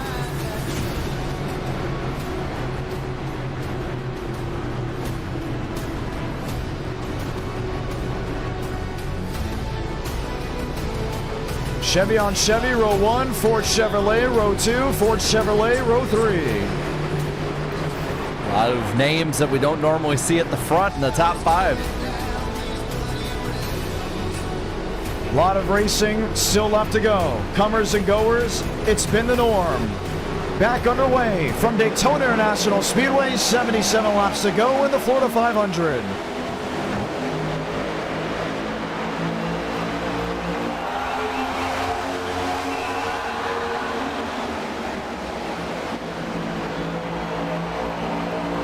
Matthew Baker, Drew Jewell, 3-4 machines are on the Yaroslav Donskoy 90. Yeah, Donskoy going straight to the back. Nowhere to go but back up front. Garza keeping that lead. He's going to keep defending the lines. Dives down in front of the 88. Able to make that work as well. Collymore up top, still with Baker. Frank Horley, he's there. Third row back on the bottom. And they're about even up at the front of this pack. Collymore with the nose out. He's got a push from Baker. Baker has been very good at pushing drivers out front. He's going to do it again. That 39 machine is out back in the lead. Garza. Drew Jewell up the gut. Gets one. Wants two. Won't get it. But gets aid from Aiden Walker. 8 and 9, 1 and 2. But it's the number 5 of Jewell that is just making the moves today. He's got Walker behind him, Malik Ray right behind that 93. Does he make a move into 3 just yet? Yes, he does. He's going to make it, and there goes his drafting partner with him. Malik Ray slams the back end of the Starbucks 5. Like 2 peas in a pod. They haven't left each other at all. And they're back up inside the top 10. So far, having the best strategy play of the night as we come to 75 laps left in this race. It's Baker, it's Garza, it's Walker top 3. Garza, not content being second, goes for the lead. And he is there going for it. He's there getting it. 20 laps led of the 126 is in the range of having the most laps led in this event. Now Aiden Walker takes the lead with Vincent Gucci behind. Yeah, and that 93 is going to get a push, and it's going to get all 4 cars out front, make it 5. Drew Jewell and Malik Ray, 4th and 5th. They're the ones that be the linchpin if anyone makes another move. Chase Crawl in 3rd. Gucci still pushing Walker. Looks like the top 6, maybe 7, have pulled out ahead of that high line. They just are not going anywhere until Drew Jewell jumps up to the top with Malik Ray. I'm telling you, if anything was like what it was in Duel 1, the ones that work together will be there at the end. That was razor thin moves, and it's showing to be the net gain for both of them once more. Drew Jewell, a stunner to turn 2. We've seen these moves all night. Now Ray goes to the high side. Jewell right up in front of him. Top line gets it moving again. Top 5 looking good. Garza's going to make the move again. That 8 machine has probably been the biggest obstacle for the 5 and 11 all night. He's going to get a push from Baker. Baker now gets ahead of him, or a push for him, and now it's Malik Ray getting ahead of him. Boom, boom, boom, and then the blocking starts again. That's for Malik Ray. Back top side of Drew Jewell. Comers, goers, shifting, everyone trying to make a move and find their way closer to the front of this field. Anyone else that's not trying to do that? Isolated pack, single file, very deep in the running order. But right now the surprises. Kai Collymore back up there. Malone, Bell, Alex Bell. So many questions. Why is he on the entry list? And he's showing very much why up inside the top 10. Well, and you remember he was a lap down. He was one of those guys battling for the lucky dog in that long green flag run. Now he's up to 9th, getting a bit of a push right behind the 3 of Malone. But up front, Ray and Drew Jewell, they are just so difficult to get past. Garza's trying to mount a charge. More cars joining him on the bottom. But he's back to 5th at this point, trying to battle Gucci for 4th. In the middle, Frank Horley with a push from Daniel Mosteller. He made that move in the tri-oval, and now it's kind of just sandwiched in between others. This is a great view. As a driver, when you're in the middle, you can't just worry about one lane. You're having to make sure you're giving enough room to the outside, the inside, the outside, the inside. And sometimes that outside lane gets a little bit too close. Then you got to shift down a little bit more. But then the inside lane gets a little bit too close. The hardest part of racing at super speedways being 3 wide middle, including maybe 2 or 3 rows deep. Yeah, and you're seeing still in the middle, Mosteller couldn't make it work with Vila. It's still Horley trying to fight the good fight. 87 behind him, and look who joins him. That is Braden Mubbock back in the mix. He is just not going anywhere, and he won't go quietly into this Daytona late afternoon. Jua in second, Walker in third, Vincent Gucci in fourth, and Gucci's been able to do it with absolutely no teammates. Yeah, he's in the middle, and that's where the main line goes. Up top, Malone trying to lead it, not going anywhere just yet. 3 wide for much of the top pack. More and more moves being made. That's, I think, Collymore that's jumped to the middle, now to the high side. Same with Mubbock leaving, Mosteller to the bottom. See Chad Hornis kind of just stuck in the middle. There's Abraham Vila, 3 wide middle once again. Nathan Dew will not elect to make the charge. He works now inches once more off the outside safer barrier as Malik Ray and Drew Jua drag race to the line. Jua leads. You're seeing, though, look who's joining them, the 87 and 42. They found each other, and they are fighting right up. Mosteller right beside Malik Ray. Vincent Gucci, though, takes the lead. He almost connected too hard to the left rear of Drew Jua. Could have been a bad move. Here's Spencer Burns, who'll be the first driver 1 lap down if he does indeed do so. Nearly gets up into Vincent Gucci, and just like that, the field forms his way around. They make their way by, so it's Gucci, it's Horley, Drew Jua, Daniel Mosteller, and Malik Ray, your top 5, racing each other side by side again. And that 5 goes down there trying to make different moves, side drafting. Braden Mubbock up to 7th. Been all over this field. Lowest is 32nd, highest is 1st. And I think he has taken the escalator ride up and down more than anyone. Yes, he has, but he's back with his teammate, the 87 of Mosteller. We compared them earlier to Dale Jr. and Michael Waltrip back in the day, how dominant they were. Well, people might not remember, but at one point it was the 24 and the 48 that were pretty dominant at those tracks. That's probably Drew Jua and Malik Ray. Yeah. Just showing it right now. And these drivers watch film, right? What are the odds that Drew and Malik watched back on Duel 1 and said, you're telling me we can't recreate this for 500 miles? And we haven't seen a lot of it out of the 42 and 87, even though we could have seen it at first. I think just both those drivers want the $50 bonus. Yeah, but at what point do you just also go for that win? Go for the big prize at the end of the night. Now we see the 5 and the 11 make it past the 87 and the 42. But they're all nose to tail, 3rd through 6th. Here's the move. Jua under the 22, under the 09. Ooh, disconnected, and Malik Ray jams on the nose of the 87. He had almost turned himself and Mosteller around. They keep it together, though. Jua going against Gucci on the high side. I have not seen very much tonight of that 87 and 42 in the same line as that other duo. Malik Ray is driving like he stole it. And I love this line. I heard it from my father when we were driving through Atlanta. He's driving like a pissed off teenager. 1 second he's on the outside lane, then he's on the inside lane, back to the outside lane.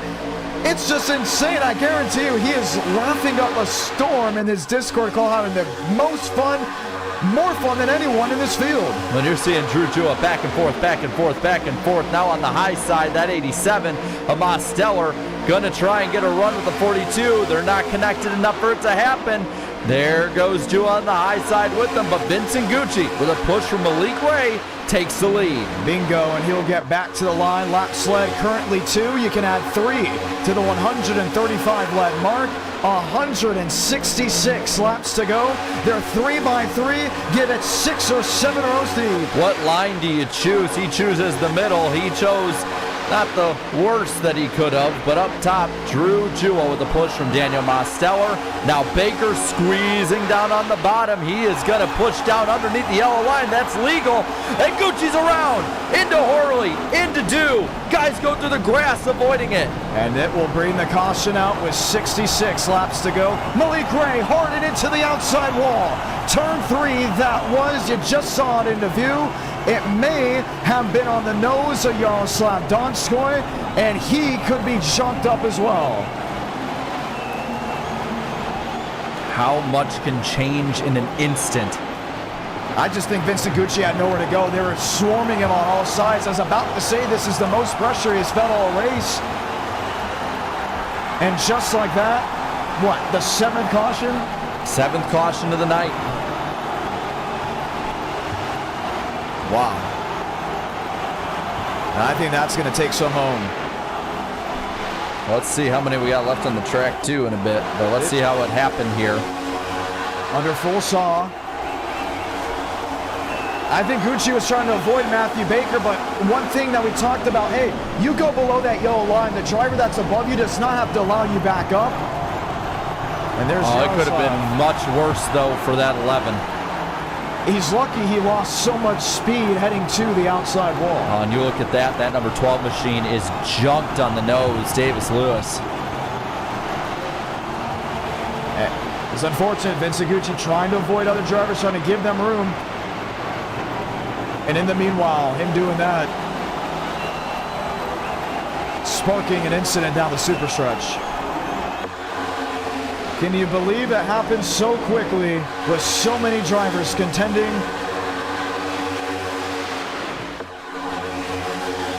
It's just we saw it getting ramped up more and more.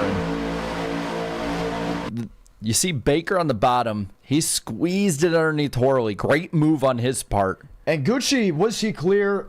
I think he was, but he hesitated. And we talked about this with Gavin Austin. The hesitation moves put you in such a worse position. Now he's 4 wide middle. Wanted to originally get in front of the 22. Wants to get in front of the 22 again. But this time he wasn't clear. Braden Movitt got a piece of it. Malik Ray quickly sees what's going on. Dives low. From this angle, he should have it avoided. But then catches that backstretch grass. You see, like he lost traction. He's up in the air, bouncing like a basketball at this point. Loses control. I think this is where it becomes an issue. So the car bunny hops again back on the asphalt. Should have turned left and locked it down, yes, but in a matter of moments, you're trying to save the car. It's a lot tougher. He is beyond lucky. All of that energy was just dissipated when trying to get back on the racing surface. That should be fixable, if not completely fixable from what they brought in the sim. Yeah. And he is on pit road. This will break up the Drew Jua alliance with him. This will put Frank DeAngelis as the race leader if he indeed holds on to it. Let's talk to some drivers. Let's see what they can say with what they just saw, starting with Malik Ray. Ray, John Ramos, what happened? Yo, what's up, man? What happened there, and is your car okay? Yeah, my car is fine. I was bouncing through the grass and I hit a bump and my car was getting airborne. That's why my car was going up and down. And I just lost it and I just came back up into people. I have to ask you a question. I made a great comment. I believe I made a great comment. You're driving, like, originally I said, like you stole the car, then I would say like a pissed off teenager. Now, I've watched your streams, and you are very animated when you're live. You're always laughing, giggling. What's the excitement level right now for you coming to the tail end of this race? Oh, man, it's the same thing, bro. I'm having a blast up here. And I can't wait to get back out here and do it again. All right, well, can't wait to see what you can do. From the back to the front, to the back to the front, it was a common theme out of many drivers. You still got 33 guys racing. Currently, you'll be restarting in the 29th spot. Is the RPMs too low, or is it fully fixed? I don't have it. I only had 25 seconds. I'm good. Oh, wow. Okay.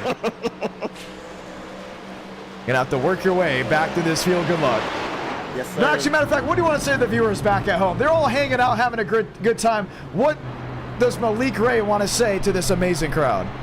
I'm not done yet, man. I'm not done yet. All right, hey, good luck. Let's hear it. Always very animated. See, I wasn't lying. No, not at all. Great to talk to as well. Not done yet. That's going to be the slogan if he wins tonight. Oh, yeah, and his laugh is very contagious if you haven't already heard. Sometimes he squeals while he laughs. I can't wait to hear the audio recording if he finds victory lane in an e-ticket once more. 1 to go. Mosteller and Malone, your front row. We'll be restarting with 62 laps. This is the 26th e-ticket event, the Florida 500.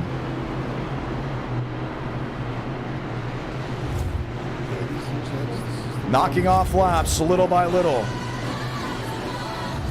And what is left? What is next to still come up? James Thurston, remember he backed it into the inside wall. He's still rolling. Abraham Vila still on the racing surface. Lane Sanders has been quick to work on his car every single restart. He's back in 15th. And Nathan Dew, 19th spot again with Vincent Gucci in the 20th position. There's plenty of good drivers that are not in that top 22, so here we go. 62 to go this time by. Pace car hard left on the pit road. What you got is what you got for the next 62 laps. Back underway from the Daytona International Speedway.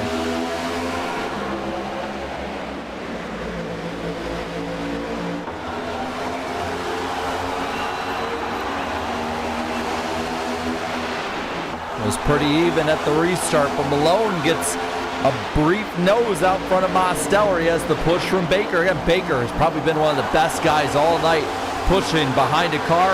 That 3 machine just barely has the lead. And that 9 has been able to adapt really to anyone. 1 second to 3, then it's the 39, the 93 as well. Matthew Baker can just work with anyone, at least as of this moment. Oh, he turns Malone! What a save by the 3! Alex Bell gets sideways. Mosteller gets sideways. They all save it as well. Can you believe what you just saw? How did they keep it all together? Now they got to merge back in. And they're going to make it happen. I cannot believe that. I can't believe they kept that together. And this will change the complexity of the race. Collymore now leads. Baker's in second. James Thurston's in third. What is this race? I don't know, but I love it. And oh, another near spin. That being Spencer Burns, who's been erratic in all the best ways all night long. Seen a lot of guys getting lined up. Now it's Garza with Drew Jua at the front of the second pack, trying to work their way forward. And up front, it's just a fast 5. That's the main pack. The greatest save in sim racing. You watched it live during the 2025 Florida 500. Let's check back quickly and see what just unfolded. You look at Malone, he was on the outside. You look at Collymore, he was there as well. It kind of just happened out of nowhere. Yeah, it looked like almost a shock from a 39 hitting the 9 right on the left rear. Look at Mosteller. I thought he had it, and then I thought he was around, then I thought he had it again, and just absolutely insane moves. And people wonder, what makes these drivers so great? It's this right here. Watch the 87 again.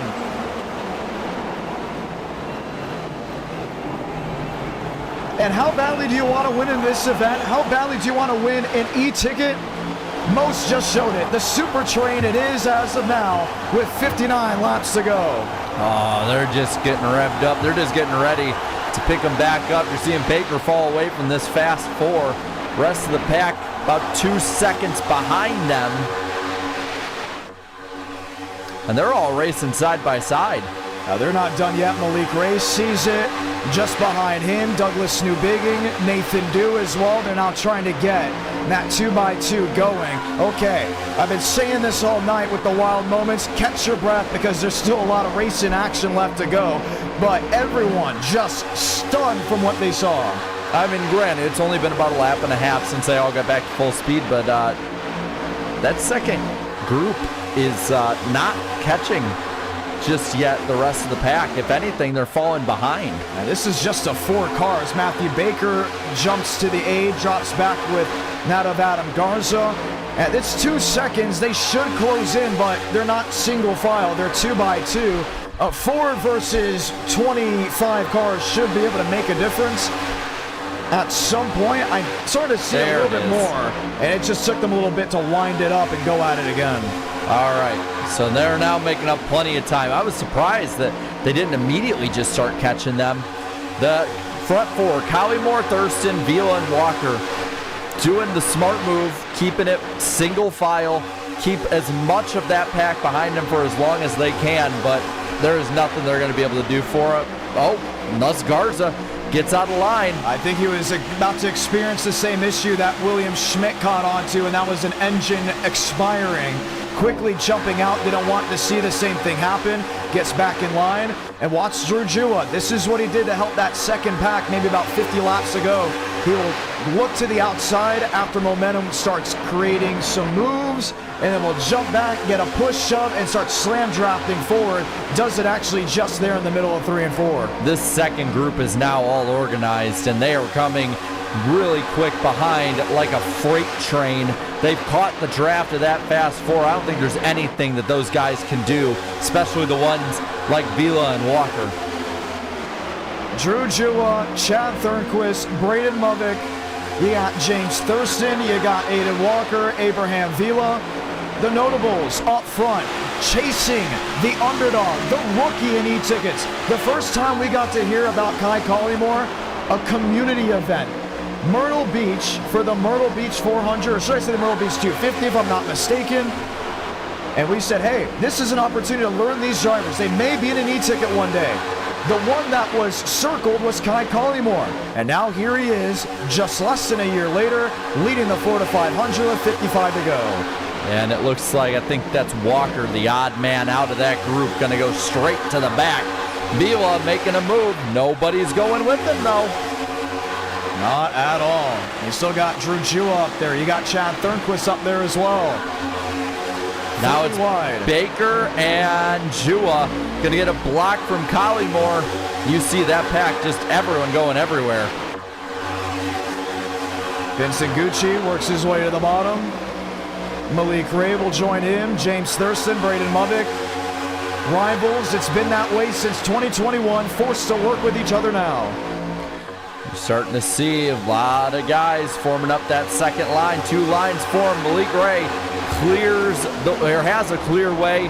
And Drew Jewell went to the middle. I think he was trying to pick up the 11, had nowhere to go with it. The 11 goes to the lead. The 5 goes outside the top 10. And he will say goodbye, just sails on back. Picked up by Braden Movick, battle for the lead. Garza, Malik Ray. We just saw Malik Ray into the outside wall. Now he's fighting for the race lead. Garza's been really strong tonight. He has Bomar behind him. Bomar, last time we saw him, he was involved in a wreck at the back of the pack. Now he's running second after that big shuffle. We haven't seen James Bomar up front at all. Matter of fact, this may be the highest he has been all race. Actually, no, before this, currently being in the second position, the highest he was 6th. Just the lap earlier. He's been outside the top 20 a lot. He's going to sail back there once more from just being the second spot. Ooh, watch out, Aiden Walker.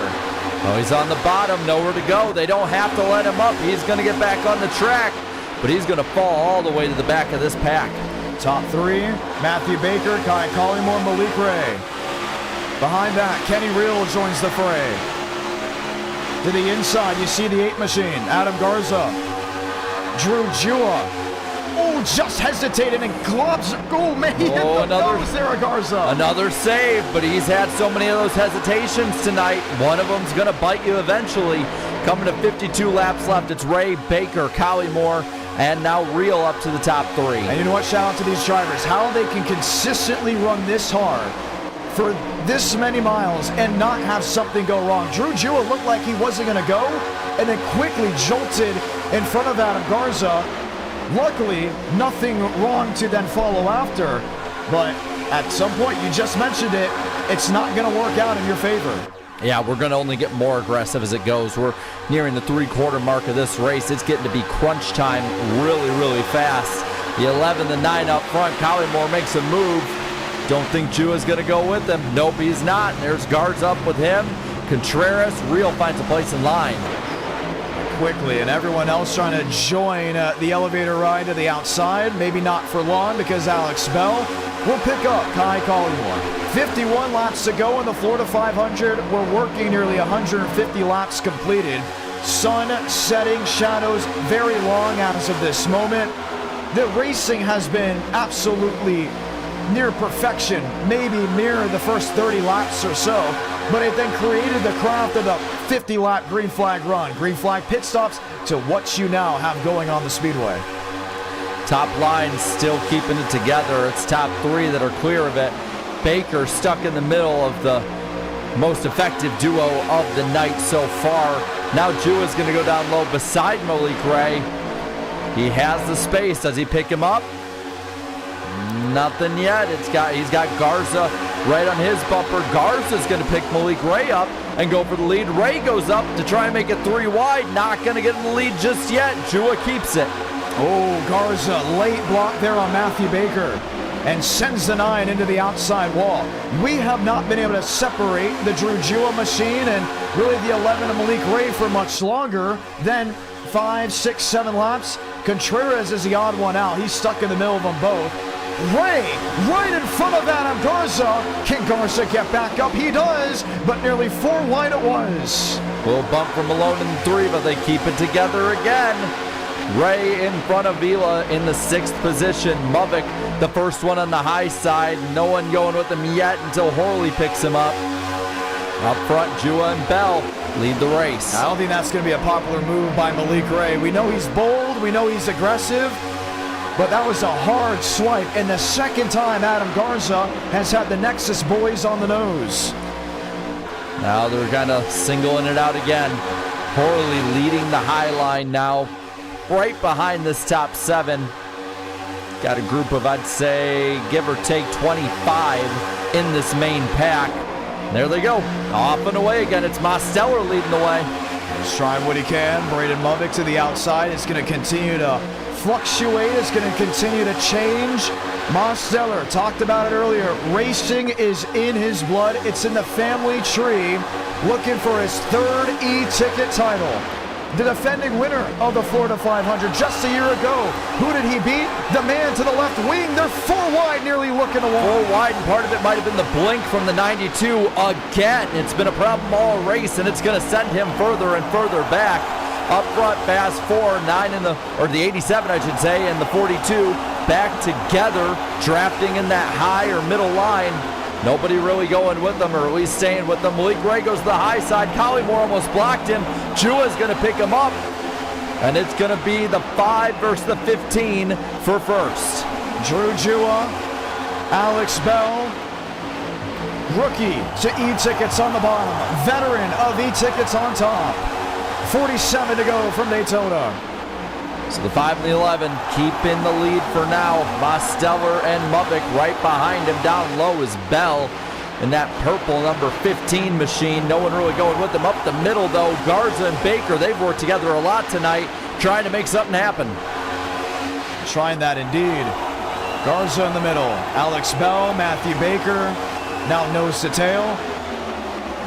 I think Adam Garza has seen it all tonight. I mean, everything has just been right in front of his windshield. Cars crossing the nose, jamming up on the nose as well. Drew Jua, Malik Ray, they've been the most aggressive drivers tonight, but naturally they're aggressive. Think back to the tailgate 400, where Drew Jua got an L5 in the e-ticket, running as a Georgia Bulldogs truck.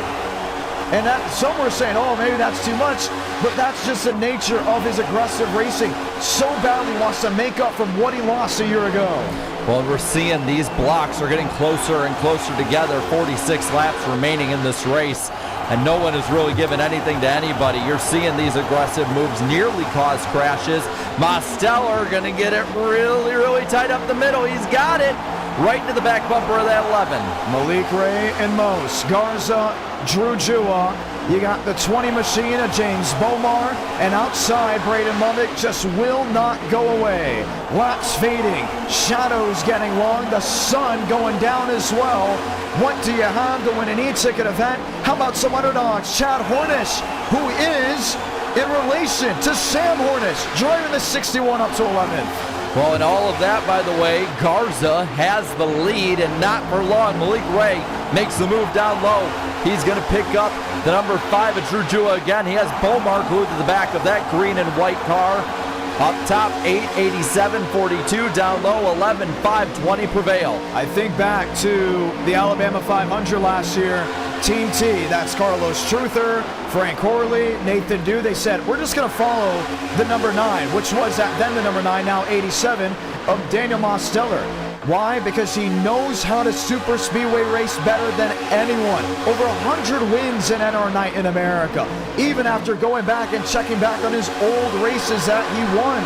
He knows how to get it done. He knows how to be resilient in these big moments. Who's just that good? From him to doing that, the driver sitting behind him, Braden Mubnick. I'm going to say this, and I don't think I'm bold in saying it. The guys on that high side, the 11.5, 8:87.42, those are the 5 best cars tonight. Just consistently the fastest. Always make their way towards the top. Garza darn near spun his 8-car out and made it a 4-car best group, but he's going to parlay that into taking the lead. Like that move, that's a PBR Tango on the bottom, now spreading out. Garza will jump to the outside. James Bomar will go to the inside as they're 3 wide. Here they go! Around goes Mosteller into Malik Ray. He's going to get down into the middle of the pack. Huge crash. 8th caution of the night. Malik Ray getting air on the right side of his 11. And that's it. Should be it. I thought for a second, yeah. He's coming to a stop. A second e-ticket title will have to wait for the 11. Is it done for the 87? Is it done for the 42? No damage on Braden Mubnick. We expect damage on the 87 of Mosteller. Both those drivers going for their 3rd e-ticket title. No damage on Drew Jua. Maybe minimal damage on the right front. Maybe. Seeing like a few sparks coming out of his car. Nathan Dew, from what we can see, no issues. James Bomar. Oh, he's got something. You can see the car just a little bit skewed with the left front. Well, it looks like through about the top 13 here, nothing too much. It's everybody else behind him from New Biggie on back that has a bit of a gap. We'll have to see what happened with all of them. Caution out, 8th time today, and it's the one that should be taking some regulars out of this event. Watch once more. So Mosteller is there in 87. James Bomar went to squeeze him. So did Malik Ray. And it just started a chain reaction from behind. Ray gets the right sides up. And talked about it. The aggressiveness, the bold moves at some point will come back to pay dividend. And it may have just done so for Malik Ray.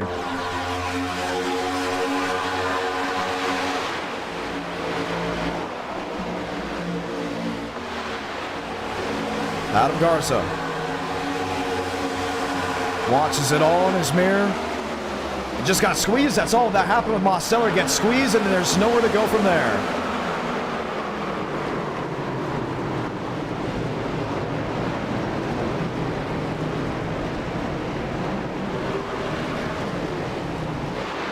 Some of these guys have had great saves, great avoidance. How about that of Frank Horley, and currently running in the 12th position?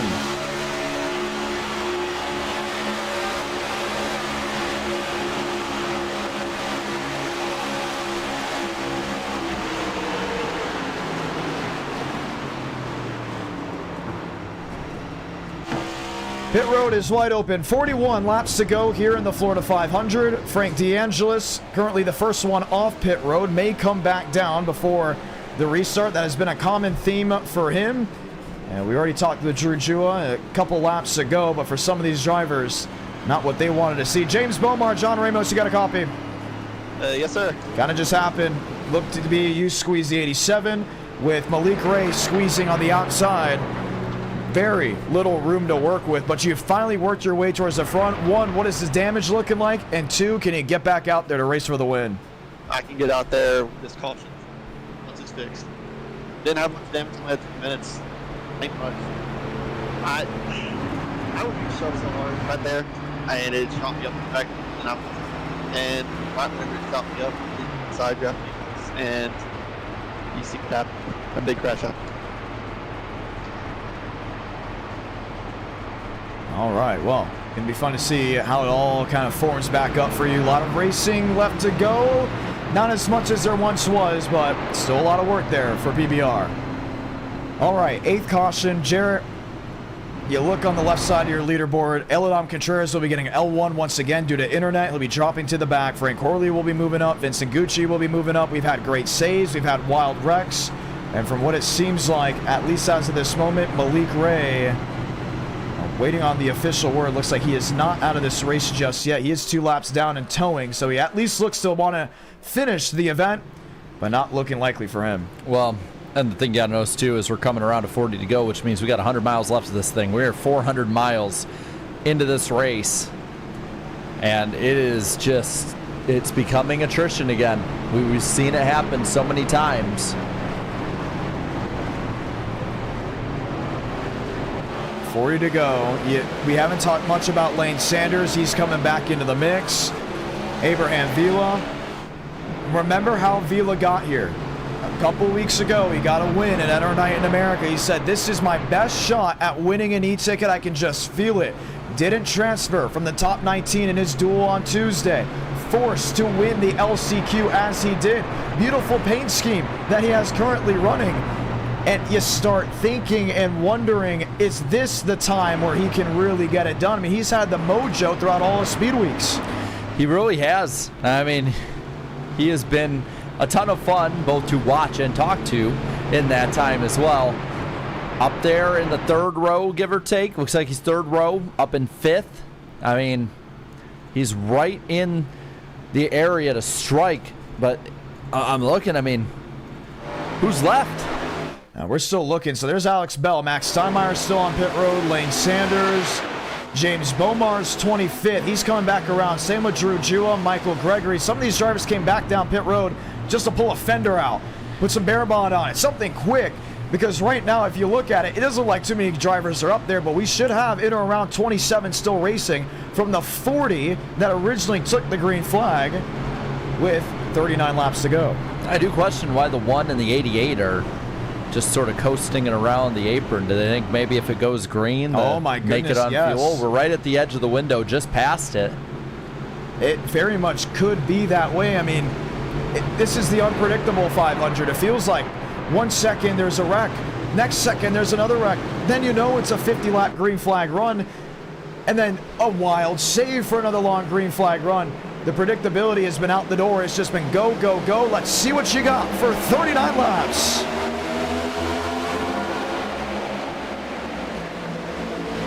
Braden Movick gets the push from Collymore. Both of them are off and away, clear of the field. Up to them which line they want to pick up or take. They're going to keep it up high. Not going to jolt down. Matthew Baker there with Chad Hornish. Abraham Vila in 1. He's with that of Douglas Newbigging, who just peeks in the middle, decides to drop back in line. Now you're seeing different guys take different lines.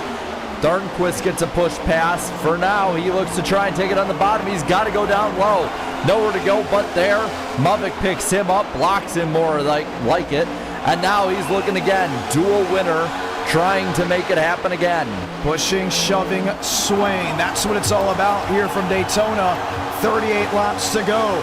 2-time e-ticket champion sitting 1-2. Movick won the 2021 Florida 500. The 2023 USA 500. Chad Thornquist, a back-to-back champion. 2023 Geico. 2007, but ran in 2022. That was the Brickyard 400. That's Chase Crawl on the high side, the only one that's 3 wide in this pack. Everyone else, for the most part, 2 by 2. Thornquist makes the move up high. Doesn't have anyone go with him.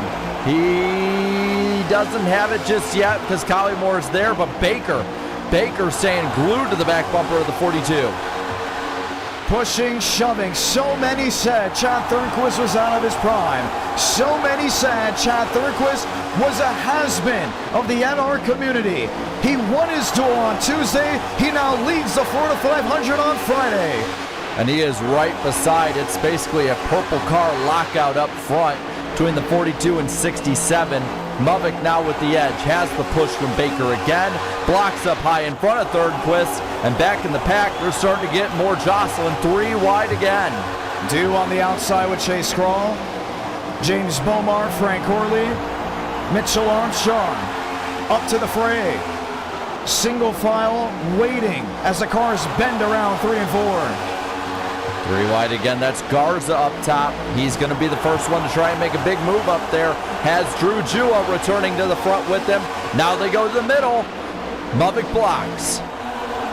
Thornquist will get James Thurston. He'll get Jacob Malone. Maybe not. Malone now up to the middle. And they are so racy through this pack. It's going to be Thurston and Thornquist up top. They're getting more joining them. You're seeing now the high line has the numbers. What to do? What to do? 3 wide middle. It seems so great to go there. But then you realize the inside lane gets a heave like you just see from Garza and Baker. Then the outside lane energizes a run off turns 3 and 4. Well, how about Malone being up there top 5? He's fallen a little further back now, but involved in a wreck earlier, repaired it, and back racing for the lead again. It's Garza, Baker, Mavic, the top 3. Entering 1 and 2. Anyone going to jump out and make a move just yet? It's going to be Drew Jua, taking him 3 wide with a push from Daniel Mosteller. Competitors indeed, but have to be allies in the moment. Vincent Gucci there as well. 3 wide it is. Okay, you're getting towards the tail end of this race. This is where you want to find your friends and you want to stay up front. Early on, what made the racing so good, so many wanted to lead the most laps. No one cares about the most laps right now. They just care about winning the Florida 500. And how do you do that? Going to the lead. So far, it's Adam Garza, the PBR driver, now leading the middle lane. 8 and 3 lead the way, but now it's going to be Mavic jumping up to the high side, picking up Baker 3 wide throughout this pack. Drew Jua right on the back bumper of Garza. Mosteller now in the lead of the middle lane. Oh man, they're just absolutely digging back to 1 and 2. Nobody is waiting. Nobody is just laying back. It's all on the throttle. No give. It looks at least up front. But very, very calm moves. Should we say passive-aggressive? That should be the word for it as they're 2x2 for the lead. Yeah, now it's going to be Mavic and Mosteller on the bottom. It's going to be Garza and Jua on the high side. Garza opens the door, and Baker's going to go with them. Now, all of a sudden, Drew Jua doesn't have any drafting help. In the middle of 3 and 4, I thought Garza was going to be the one to fall back. It's going to be Drew Jua to the clutches of Aiden Walker, the SKS machine. Braden Mavic, Daniel Mosteller. The talking points have been there. The marketing has been there. They have been the talk of the town throughout the entire iRacing community. Who will get their third? Could they finally break the curse? Well, they're 1-2, and it could come down between one of those machines. Well, they're in control of the race with 33 to go. Down low, though, Bomar leading with Malone behind him. Drew Jewell with a push from Walker. You're seeing the pack start to come back together. Down underneath the 87 is the 5. It's going to stack up the whole pack. Collymore didn't get a lot of room. Frank DeAngelis now sealed to the back bumper of that Ford Mustang. Mavic performing the best moves. Inside lane, outside lane, whatever it takes to keep the field at bay. Last August, he did the same when everyone was 3 wide for the NWP 400. Different set of scenarios now. It's Garza making the move underneath the 87. He takes the block. 42 opens the door. It's going to be Garza in the 8 car taking the lead with a push from Baker. Chevrolet Tangos, that's for the top 4. When you thought Bomar was out of it, you start thinking again, he's up to 3rd. 3 wide it is. Aiden Walker just piercing through the middle. And now Mavic all alone on the high side. Nobody going with him just yet. He has fallen to the back. Nobody's going with him. They're cycling him out. Now he's going to have Frank DeAngelis right in front of him. Frank up in the top 10, 32 to go, going to 31. It's go time. This is the event he looks forward to every single year. He believes he should have won the 2023 edition of this race, the 2024 edition of this race, the 22 edition of this race. Can he get it in 2025? He sure can, but up front, Walker now battling for the lead with Garza down on the bottom. 2x2 through the pack. That's Abraham Beal on the high side. Nobody going with him now. 3 wide top. Now we'll get the 42, and Spencer Burns somewhat back before the Vila machine falls back 2 by 2 as well. So many drivers looking for an opportunity. Burns, you may have thought, was out of it. He led the most laps in this event just a year ago, but didn't pick up the win. A little bit of shuffle as they go around. Lane Sanders and Walker keeps the lead over Baker. Down low, Bomar going to get a bit of a push from Garza. Not really going anywhere just yet on that bottom side. High side has the numbers. For the ones with the stat lines, only a Chevrolet has won this event. That with Mavic, that also with Mosteller. If you add in the cosplay versions of it, a Dodge went to victory lane with the 2005 edition of the Daytona 500, and then Andrew Cootie in 2023 getting a win in the 24 Chevrolet. Ford and Toyota never getting a win, and spring does not change with 29 to go. There's a lot of Chevys that are in front of this pack now. Baker leads the way at under 30 to go, 29 laps left. Down low, though, the Fords now gaining up. It's going to be Jua and Horley trying to make some moves. And there's that 3 wide when they start side drafting each other, start pulling away from the top 4, top 5. Someone's got to queue up and say, hey, look what we're losing up there. But what could be a net loss at first could then be a net gain if someone can get a roller coaster of a ride. Down low goes Vila. Down low goes Walker. Baker now, the odd man out. He's going to get shuffled at least behind these 4. And here, 3 by 3 through the pack. Now it's going to be Burns and Mavic. They're out ahead a little bit. Mosteller in the middle as well. Mavic goes to the high side. Going to pass that 9 machine as well. Looking for more into 1 and 2. Great side draft. Really was able to make it work. Or maybe not. They actually lost touch for a moment. Trouble spin. That looked to be Kai Collymore. That looked to be Chad Thurquist. And even Chad Hornish. Nobody around, though. Out of the way. They keep racing. But now it's 19 up front. Donskoy, though, losing a little bit of ground. He has to keep up quick. But this pack's starting to get whittled down little by little. It really got dwindled down. This is going to separate drivers. 19th on back. Donskoy, Will Shack. And they're going to be in a position where they may need a yellow. Everyone else saying, let's keep this green. Let's not have a caution. Settle it amongst ourselves. Gotta remember, it'd be right on the edge of the fuel window as well if they keep it green. And less cars in the pack probably means, you would think, a cleaner run up front. And are you thinking about that right now? We restart with what, 39? Oh, no, you're not thinking about that because there's going to be another caution. It's just not going to involve you. At least that's what you think. Like the thinking on that. Orley inside, a Drew Jua. Vila, Spencer Burns, and now Eladon Contreras back up front. The push from Mavic, that 22 machine, keeps it going. Another blink from the 92. That might be 1 too many on the night. Drew Jua leads the high side with Baker. There goes Contreras onto the apron again with a little bit of a push. Mavic going for the lead on the high side. He's got a push now from Jua and Baker right over Horley. Can they make it happen? They get the run off. High side takes the lead. Braden Mavic with 26 to go takes the lead, takes Drew Jua, takes Baker, takes Malone, everyone with him. Now Jua making the move down low. Gotta make it work. James Bomar to the outside. No one goes with him. Lap car there on the bottom. That's Michael Gregory. It's going to be a tight squeeze. 4 wide. They made it work. Somehow, someway, Eladon Contreras pass-through penalty again. That is due to internet. Who knows how this race could have been if it wasn't an issue for himself, for everyone else, just fighting for the race lead. 25 laps left, and you're seeing half this track is under shade now. Baker, though, shining a light to the lead in that bright orange Phantom machine. 3 wide in the pack. That's Bomar in the middle. Not much drafting help, and now we only have about a group of 17 in the lead pack. More between the pass-through with Contreras, between Donskoy falling back. Doesn't matter to Garza, though. He's got the push from Vila. 8-1 to the lead. Yeah, very much so. This is the pack of 3. James Thurston lost the draft. Mitchell Armstrong lost the draft. Eladam Contreras, Nathan Dew, all from that slide that happened very deep behind them. 24 laps to go, and Abraham Vila's got the herd of turn 1. But for how long? The 8 makes the move down low. He's had Baker on his back bumper. Those two have worked together really well, and that 8 machine has been as fast as you'd think Dale Jr. would be at this track. Oh, man. Just not giving up. And Burns won't go quietly as well. Top 3 have a bit of a gap between them. They're double file a little bit through that pack behind them.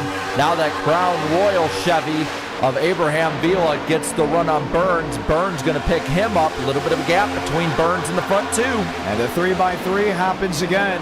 I think Mulvick wants to pick up the 87. There's no way he wouldn't want that to happen, including with Drew Jua losing his best teammate during this entire cycle. But when do they get picked up together? Because it has to be somewhat soon, unless they're expecting others to try to break each other up if you try to do it too early. Well, you have to probably think on different accounts. So now there's a lot of guys on the high side trying to make moves. Of course, there's 4 on the bottom, including Jua and Mosteller, that are trying to make moves to the front. Now Baker joins them. I think there's still plenty of time to pick up your teammates. There's 23 laps left in this race. Mulvick now leading that bottom line. He's making a move to the front. There goes Horley with him. Burns just watching them all go by. Out front, though, Garza gets the block. There's plenty of time, though, left in this race. 22 laps to go. That's an eternity at Daytona. Man, Frank Horley is really just icing through this field. He was in the back. He's now up front. He's now the race leader, trying to do everything and anything he can with 22 laps to go. Big bump on the bottom, 5 and 8. They're leading that bottom line. Frank Horley has been as low as last, leading this race tonight. That's a similar stat line to a lot of people. Not leading for long, though. There goes the 42 and the 9. Remember Tuesday, we thought, okay, this aero package, it doesn't produce the runs anymore. It's more about being calm and strategizing, almost like a pinky up. It's going to be just a textbook night. How in the world it got thrown out the door with just 2 days of testing? Not a clue. It looks like speed weeks from 3 weeks ago, 2 weeks ago. 21 laps to go, and now it's the 42 leading up front. Oh, Baker down on the apron. He's slow. Did he lose an engine? Or did he just go too far down, too fast, and had nowhere to go, being just shuffled out? Let's see. No, he's got speed. He's got ignition. I think he did just shuffle out. And now that is a huge mistake. This is not like how it was 20, 30, 40 laps ago. Down low goes Garza, and Mosteller leaving Braden Mulvick. Look at that. Fan favorite out front. Fan favorite paint scheme in second. Garza in 8 with PBR. Mosteller 87 with PCR. 20 to go in the 26 e-ticket event. And now only 16 in this lead pack with 20 laps left. Bomar, Malone, Kai Collymore. Can he go 1 for 1 with e-ticket wins? Front 2 side by side, no drafting help. Both lines are going to get a huge run. Drew Jua is going to use it with Braden Mulvick. They're taking it. There goes Horley. Nowhere for Spencer Burns to go, and Mosteller fills the hole. This top 3 is interesting. The runner-up, the veteran, and the driver that won the first one. The first e-ticket at this track. So much has changed since 2021. Can he do it? From the past to the present, Frank Horley has to beat the best to get it done. 2x2 for the race lead. You asked when would they get back together 5 laps ago. 19 laps left. Mulvick, Mosteller have taken control of the race. 1-2 in front of the pack. Horley behind him. Bottom line getting the push out of 2. And they are there ready to go. A plan that's been in place since Tuesday when this whole update's been unveiled. Bomar needs an ally. He's going to get it in Garza. The 22 of Horley needs an ally. He could get it in Dew, but Nathan Dew is well off the pace. Maybe Drew Jua can come to the aid of the Fireball 22. Bomar making the move, but Horley, he stopped for a second. Now he goes with them. It's going to be 20 versus 42. Now the bottom line starting to get a few people there. Mulvick with the tight block makes it work. Doesn't get in the 22. Oh my goodness. You could just feel the energy to turn one. Oh, and it is just ramping up more and more and more. Bomar takes the lead with 18 laps left, side by side for the second spot. Where does the 20 go? It feels like the last lap, but it's felt like the last lap. For the last nearly 180 laps of this race, Mosteller slingshots to the bottom, puts Burns with Mavic, puts Bomar with himself. Now side by side, the two teammates that have worked so well through a good majority of the races here at Daytona. Mavic, Mosteller right beside each other, even at the line, 17 to go. Bow ties with Toyotas behind. Spencer Burns, he calls himself the best super speedway driver. Whether you believe it, whether you think he's cocky, he's in fifth with an opportunity. It's time to prove it. Look at him, he's up to 6. He's been all over the place as well. For Burns, it's time to prove it. Prove you're the best. Beat these two in front of you. Beat Garza, who's been so fast behind you. He makes the move, Garza that is. Has Bomar behind him. Mavic lets him get underneath him. Mosteller keeps the lead. And they get separated, right? The 87 to 42, they find a way to get away from each other, and then they're back together. PBR on the bottom, PCR on the outside. Yesterday, crazy beef between both those teams in testing. Mavic, Contreras, Mosteller, Jacob Wilkerson, they were just losing on each other throughout all the test sessions that have been held, and now they're lined up team apiece from the outside to the inside. Now it's Malone makes the move. He's got Gucci with him. Top 3 still ahead of him. Do any stay up at the top or pull down? Looks like they're going to all stay there. They have the run. They have the push. Coming to 15 to go. Daniel Mosteller didn't know if he would make this year's Florida 500 due to lack of funding. Dominic Barbagallo came on board and said, I'm going to sponsor you, and you're going to go win an e-ticket with that number. Can you do it? Mosteller said, yes, I can. And with 15 laps to go, Ponchito's on the nose, Coca-Cola's the brand, and holding on to the race lead at turn 2. Coke and Crown lead the way this time. Mosteller right ahead of Vila, who got the push. Now Vila breaks up the 87 and the 42. Burns up top. Garza switches lanes with the 3, and Frank DeAngelis has joined the fight in the top 6 with less than 15 laps to go. He's waited years to win an e-ticket event. He's up to the 6th position. Now just 5 spots away with 14 laps to go. And the pack has gotten spread out all through that top 16 pack. Now Chase Crawl, James Bomar, they're not in this pack anymore. They're well behind. There's Drew Jua. He's back there in the 14th spot, falling away from this pack. They just keep shaving more and more of these guys off, and they can't keep pace. 13 cars the lead pack. There's no way Jua is getting swallowed up by those ones. You would see him behind the main pack that Mosteller leads. That is rough with coming to 13 laps left.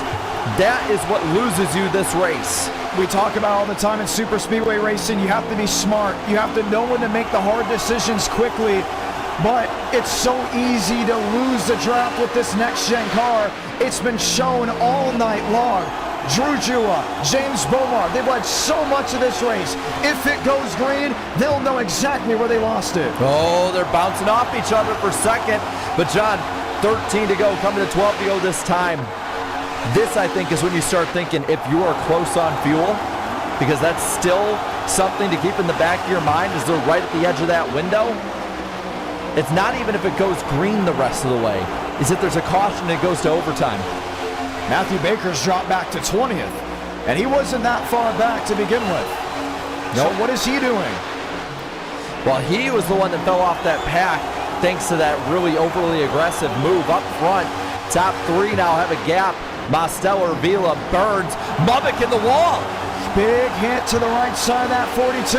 Keep it green, though. Oh, that's killed. That is killed. My goodness. He's got to get that off the track. There is no way he's going to keep pace with the rest of them. Third e-ticket event, it's going to have to wait.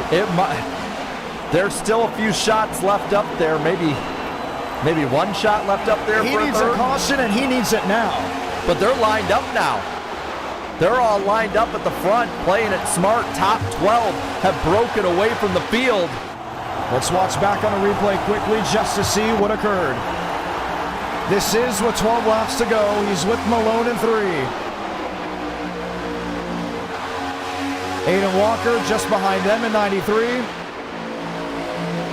Then Malone hooked the 42. Oh, just got in front of Adam Garza. That was it. The one mistake. And that car, yeah, it's killed. Done. Meanwhile, racing for the lead, 11 laps to go. Mosteller and Vila keep it up. Frank DeAngelis in the thick of this thing, trying to redeem himself from a couple years ago. That loss to Andrew Cootie right at the end. He wants so badly to win that race. He feels like he's owed that race. But down low goes Garza with another move. He's going to try and make something out of it. Not enough cars going with him. Now is when numbers matter most. 10 to go. You know when they say when you're not out of it, it means you're not out of it at all.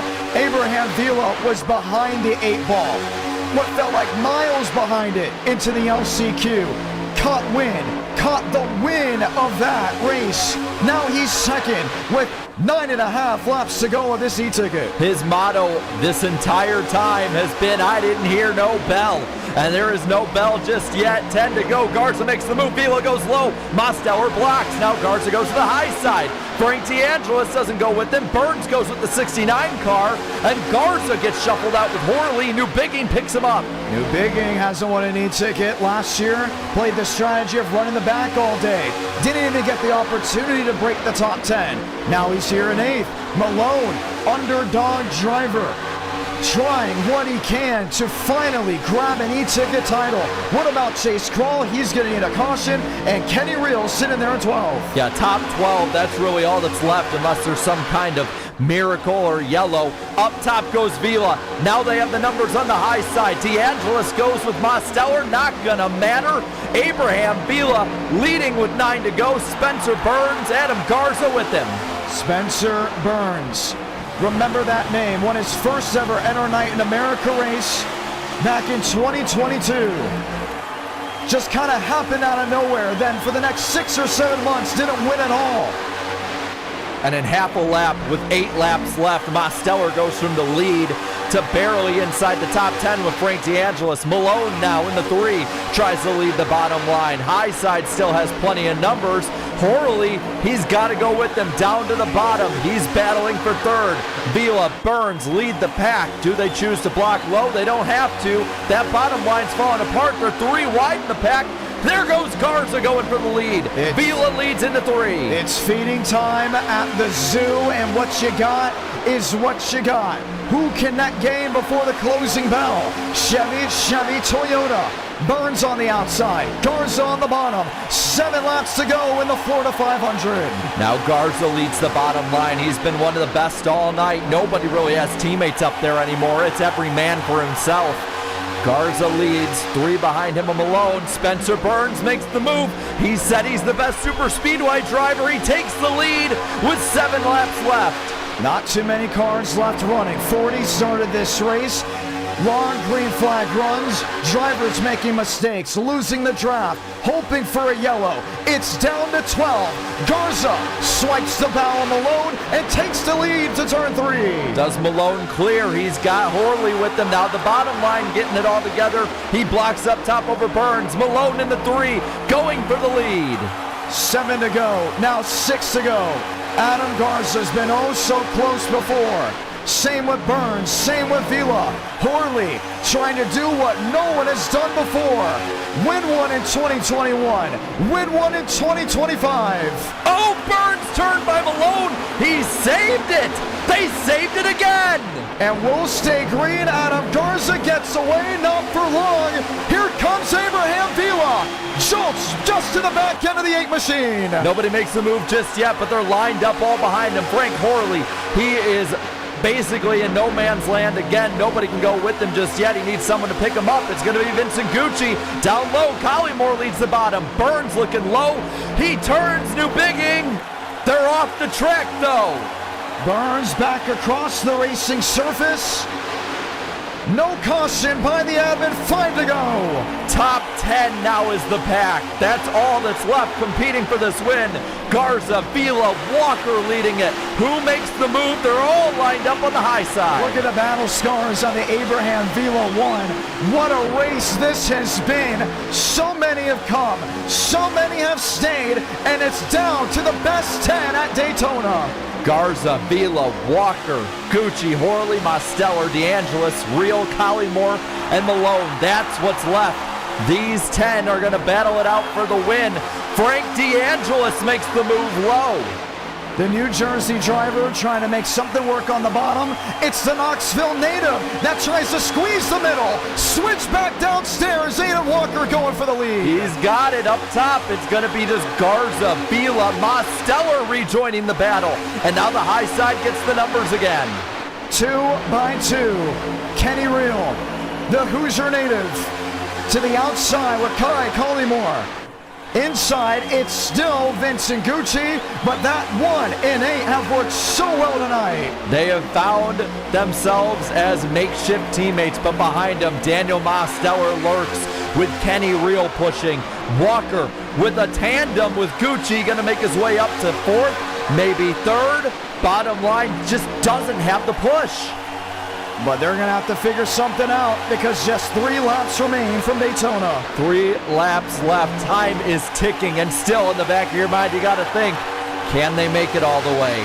That's another thing that's in the back of their minds. But you can't just stop and start saving now. It is go time no matter what. Go till it stops, wrecks, or sees victory lane. Vila's going to have daylight to the bottom, elects not to use it.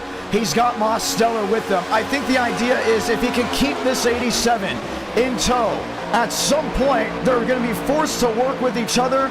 But man, you're coming to 2 to go. What you have left on the deck is what you have. The timing of when you make the move is so important. You see the 2 in the back with a little contact. They just need to draft. Everyone needs to try and stay with this pack. 2 laps left.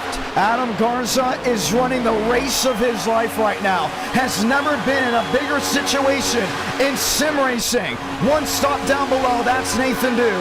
Abraham Vila sits catbird with the strongest super speedway driver to ever race in an e-ticket event. A lap and a half from glory from any of these 10 machines. Down the super stretch again. Garza leads Vila. Mosteller now clear with Real. Down low, they're getting the run. There goes Horley. Mosteller breaks formation. Down to the bottom. Garza blocks. Demos to 2nd. Horley to 3rd. Coming to the white. This is what it comes down to. Garza to the outside, blocks 87, makes it twice. Salamanca, 1 to go in the 4 to 500. And now it's Mosteller looking to make the move. He's got Vila behind him. Those guys in the bottom not mounting the run just yet. Little bit of a gap between the 1 and the 87. He might be able to make a run here. Frank Horley is screaming, push me, get me to the front. The inside lane tried anything and everything to go up there and compete for the win. There's a little gap now. Mosteller still stays with them. The 8-car leads into 3 and 4. Real makes the move down low in the 40. Nobody making a move yet. Enough to get the 8. This is the finish of the 26 e-ticket event. Mosteller turns Garza. Garza into Real. They fly apart to the line. Kai Collymore, first career e-ticket win. He wins the Florida 500 in stunning fashion. Can you believe it? The first underdog winner since Dean Brumman in 2023. Wow! Oh my goodness, when so many said he didn't belong here, he gets it done when it mattered the most. Malone in 2nd, Mosteller in 3rd, Horley DeAngelis top 5, and Kai Collymore, fresh on the scene in 2024, e-ticket champion in 2025. Unreal. Oh my goodness. Frank DeAngelis not too happy with the 39. Something must have happened. I am totally surprised, no sarcasm at all, that Frank is mad at somebody. Unbelievable. And it kind of just all went down right then and there.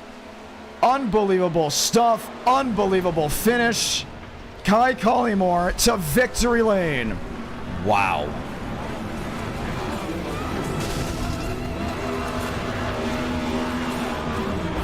And I don't think Collymore cares at all about Frank DeAngelis' temper tantrum out there. He's burning it down in front of everybody, and there's nothing. He burned it down around him when he was stuck upside down.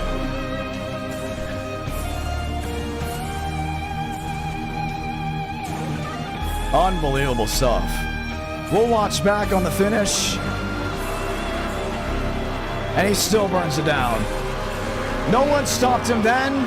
No one's going to stop him now.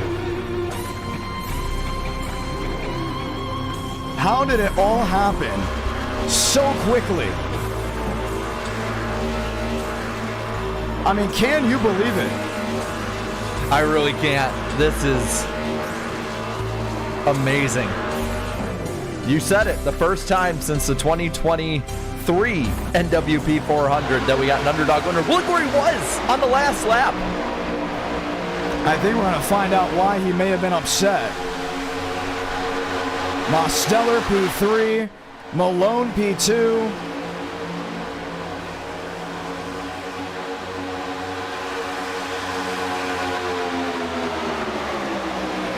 Him and Malone on the outside, DeAngelis and Horley on the bottom. And you see Mosteller makes the move, bad block. Oh, that's what he's not too happy about. And that is reviewable. That is. That is very much reviewable. Hold the phone because he just hit checked Abraham Vila. Yeah, we need to look at that. I want to say hit checked. I would say just straight up dump. And that's a big no-no from what we said. We said we can take wins away now if you flat out dump someone. Hold the phone because, wow. I would say let everybody know. Let's watch. I mean, we could probably watch from the 39 and see what, how he turned it. If we're able to watch inside. And we are going to go to cockpit view. You can watch right here. Watch it in real time, then we can probably slow it down too, just to double check. Watch the wheel. And we're going to slow it down if we can. Oh, no. That was a turn to the right. And we've seen this before, and we are able to take stuff away as long as we're still live. If it's a deliberate wreck, we've talked about it multiple times, including in e-tickets. You cannot do that, including if it's for the win. If I'm not mistaken, that moved you to the tail end of the lead lap. All right? It does. It moves you to the tail end of the lead lap. So I know somebody in the case of Jacob Malone is definitely watching this intently. We're going to continue to watch and review. We'll have the admins check it out. And they're saying Abraham Vila blocked, and there's what it does look like. It does look like it too. It might have been bang bang because he does go a little to the right, but it's not really that. It's really not that egregious at that view.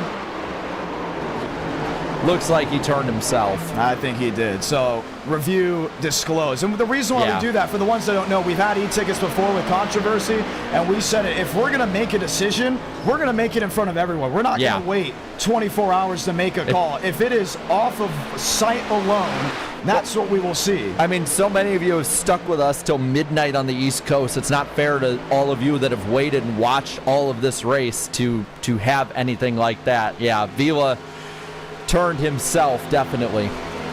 Kai Collymore, welcome to victory lane. Did I actually win it? Yes, you won it very much. We just review it because of things that have happened before. Congratulations on your win.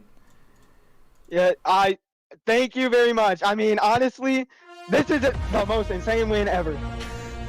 Like, ever on iRacing, guys. Y'all thought Kai Collymore couldn't do it. Here he comes out of nowhere, 5th to 1st. Come on now, what are we doing, guys? Yeah. And for the ones that are wondering, once again, just to make sure, we always want to be 100%. Want to make sure the e-tickets are as authentic as possible, and it is a true winner at the end of the day. It was a bad angle that we had that we reviewed for Kai. Not happened. Let's rephrase that. Abraham Vila did block you, and you drove right through when he put that block on. Congratulations, you've won the first e-ticket of 2025. You know, thank you, John, and thank you, Iceberg. I'm not sure what your real name is, respectfully, but I am just very proud. I want to thank Trace McDowell for spotting me.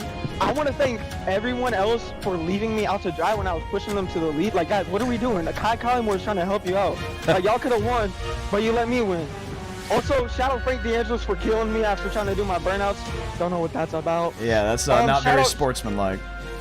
Yeah, that guy banned me from this server and from a race before because I made a move. Just saying. I wanna get that checked out. I'm playing. Shout out my mom, shout out my dad. Shout out Zachary Trevino. He bet on me to win this race. I don't know how, but he bet on it. So I won him some money. That's good for him. And I also won myself an e-ticket. I'm not a duel winner anymore. I don't know how I won a duel. I don't know how I won in general. But shout out John Ramos for real. And Chase George. Shout out Chase George. We are so glad to have you here. We're so glad to hear you pumped. Once again, I'm just going to say this for the ones still watching, so many watching back at home. We review every super speedway finish if it comes down to smoke and just sparks, drivers wrecking to the line. And it was just a quick, we saw the replay, not sure, review it, let the admins review it. They all said, you're crazy. He's got it. It was a block by Vila. Kai Collymore, final laps, no caution. We didn't end in overtime. How did you become the final 10 drivers to race for a win? Honestly, I think it's all just luck. We got caught up in an incident early, I think. Oh, no, sorry. It was pit road where we got stranded a lap down due to I just missed my braking point with all that pack. And we avoided all the wrecks. I think one wreck we barely got caught up in because I just couldn't see. But I think it's all just the fact that this package kind of sucks. iRacing, what are we doing? And that you got to figure out who you're going with.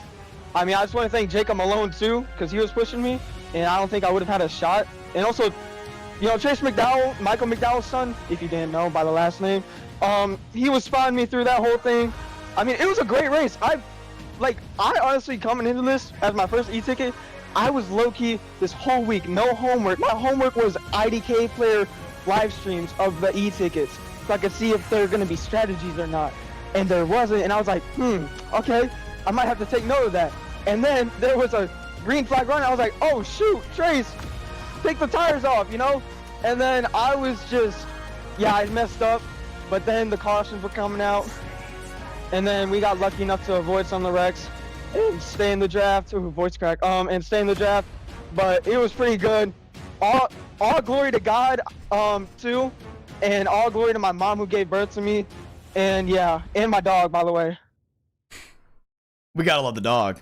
What's the dog's name? Oh, yeah, his name's Rocky. Heck yeah, man. I want to point something out quickly because we did get a message from admins. We watched back on Jacob Malone for a second. That will be reviewable. His positioning will stay.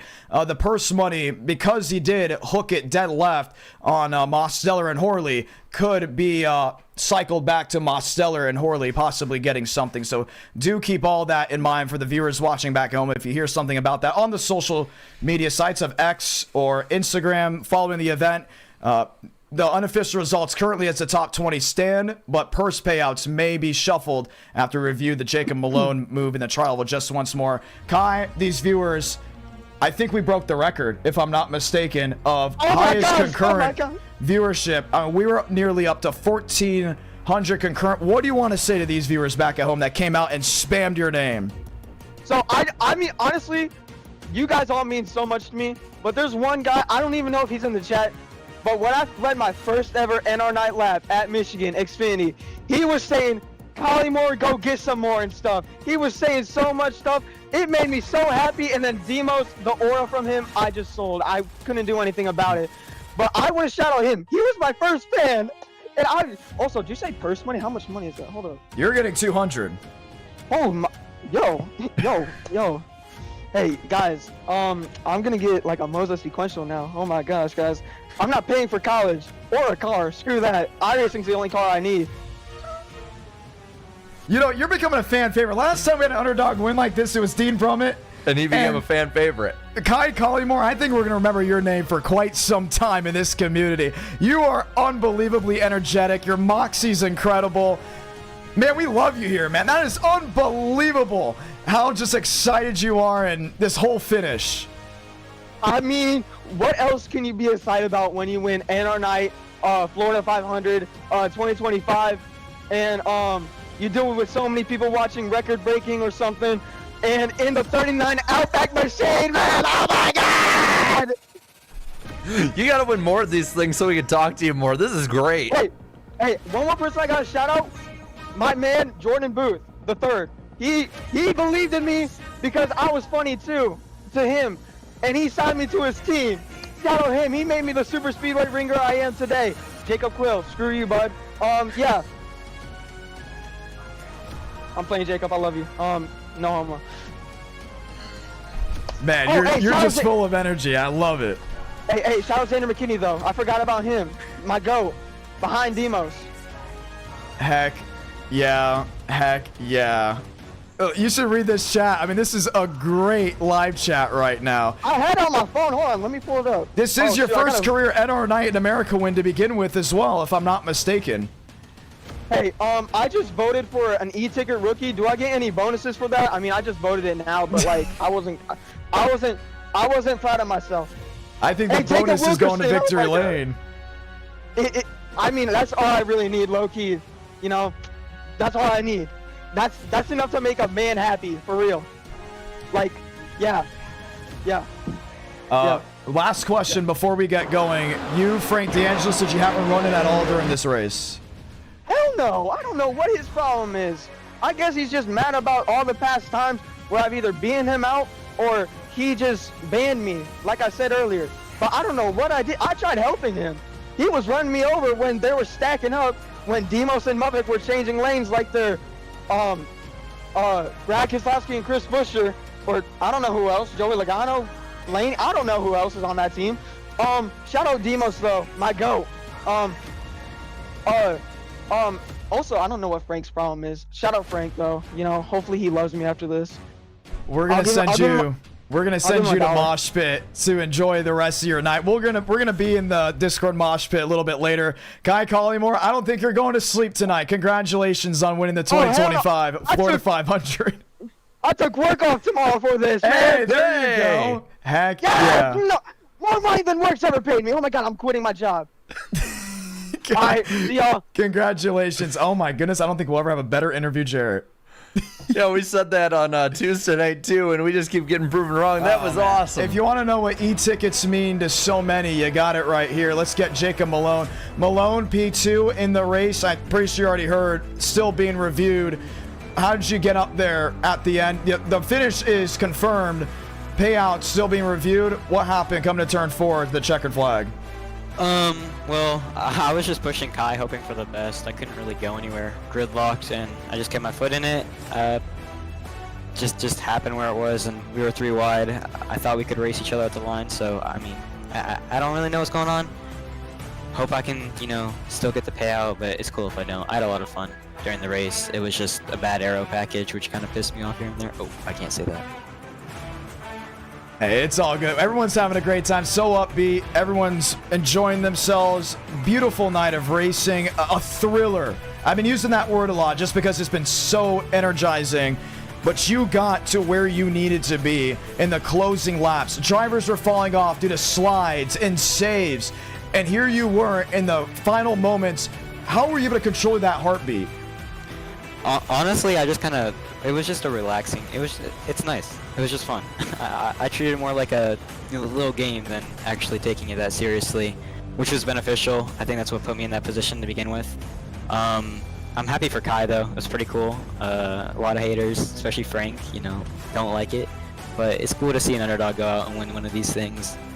I had a few saves earlier in the race, went around a couple of times, had a very long race when it comes to being a mess and being all over the place.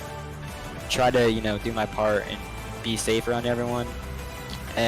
Some people are mad, but I just had fun. So thank you for letting me race in this event. This was awesome. Thank you for joining on in. That was Jacob Malone, and now we get to talk to the veteran, Daniel Mosteller, who comes up P3. So close.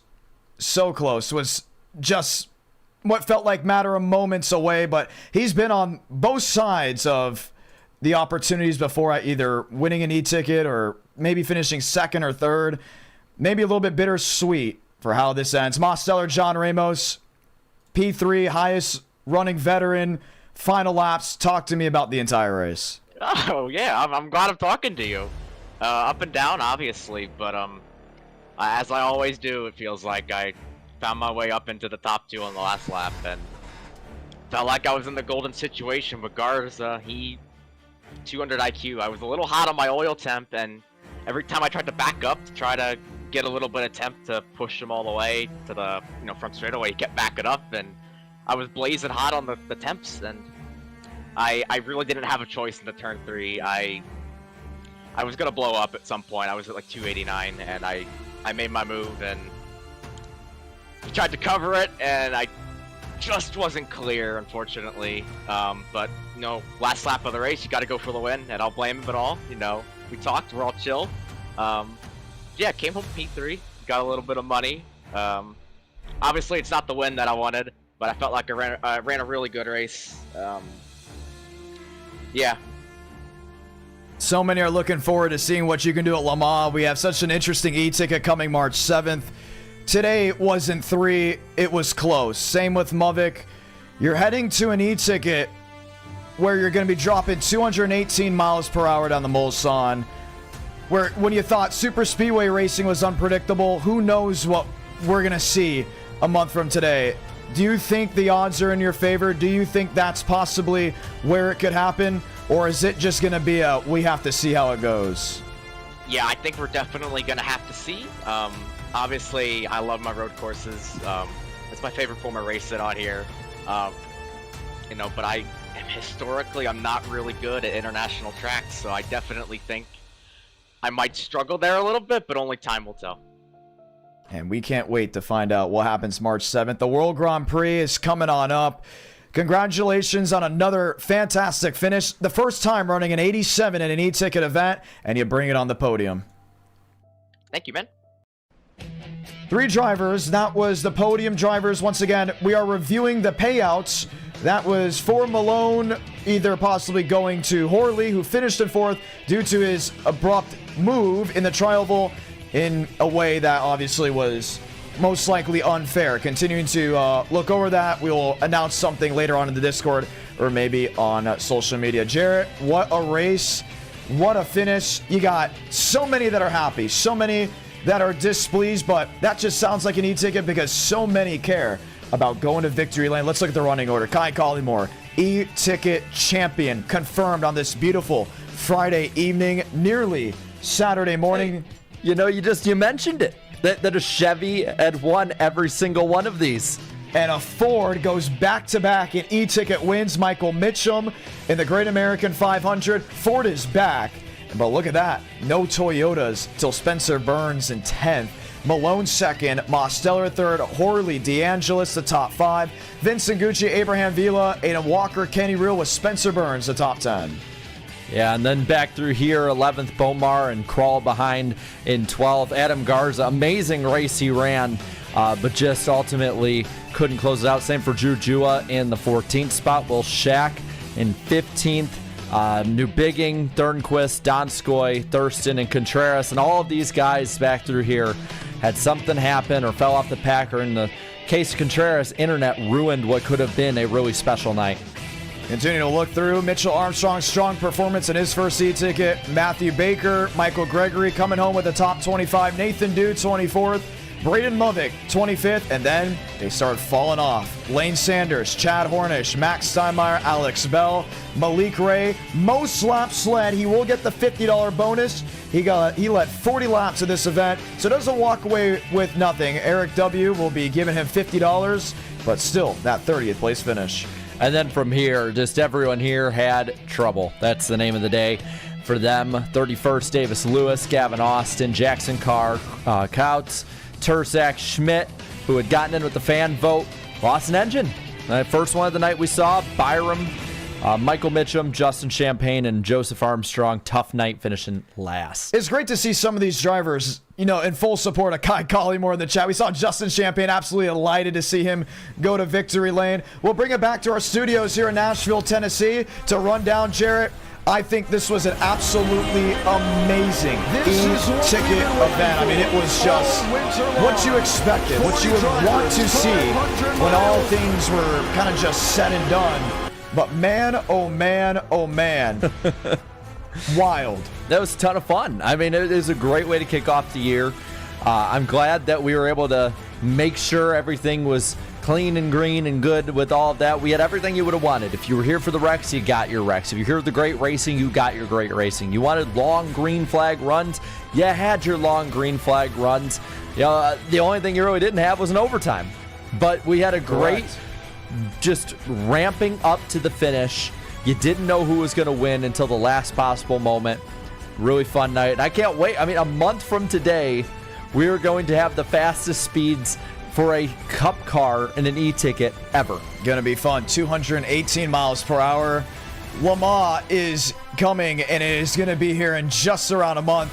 Kai Collymore, I love saying that we now know who he is. We know his entertainment status. We know that when Enter Night returns after the Daytona 500, people are gonna be looking for his name. They're gonna be wanting to see him win like they did with Dean Brummett. And we can't wait to see him at Le Mans. Same with you.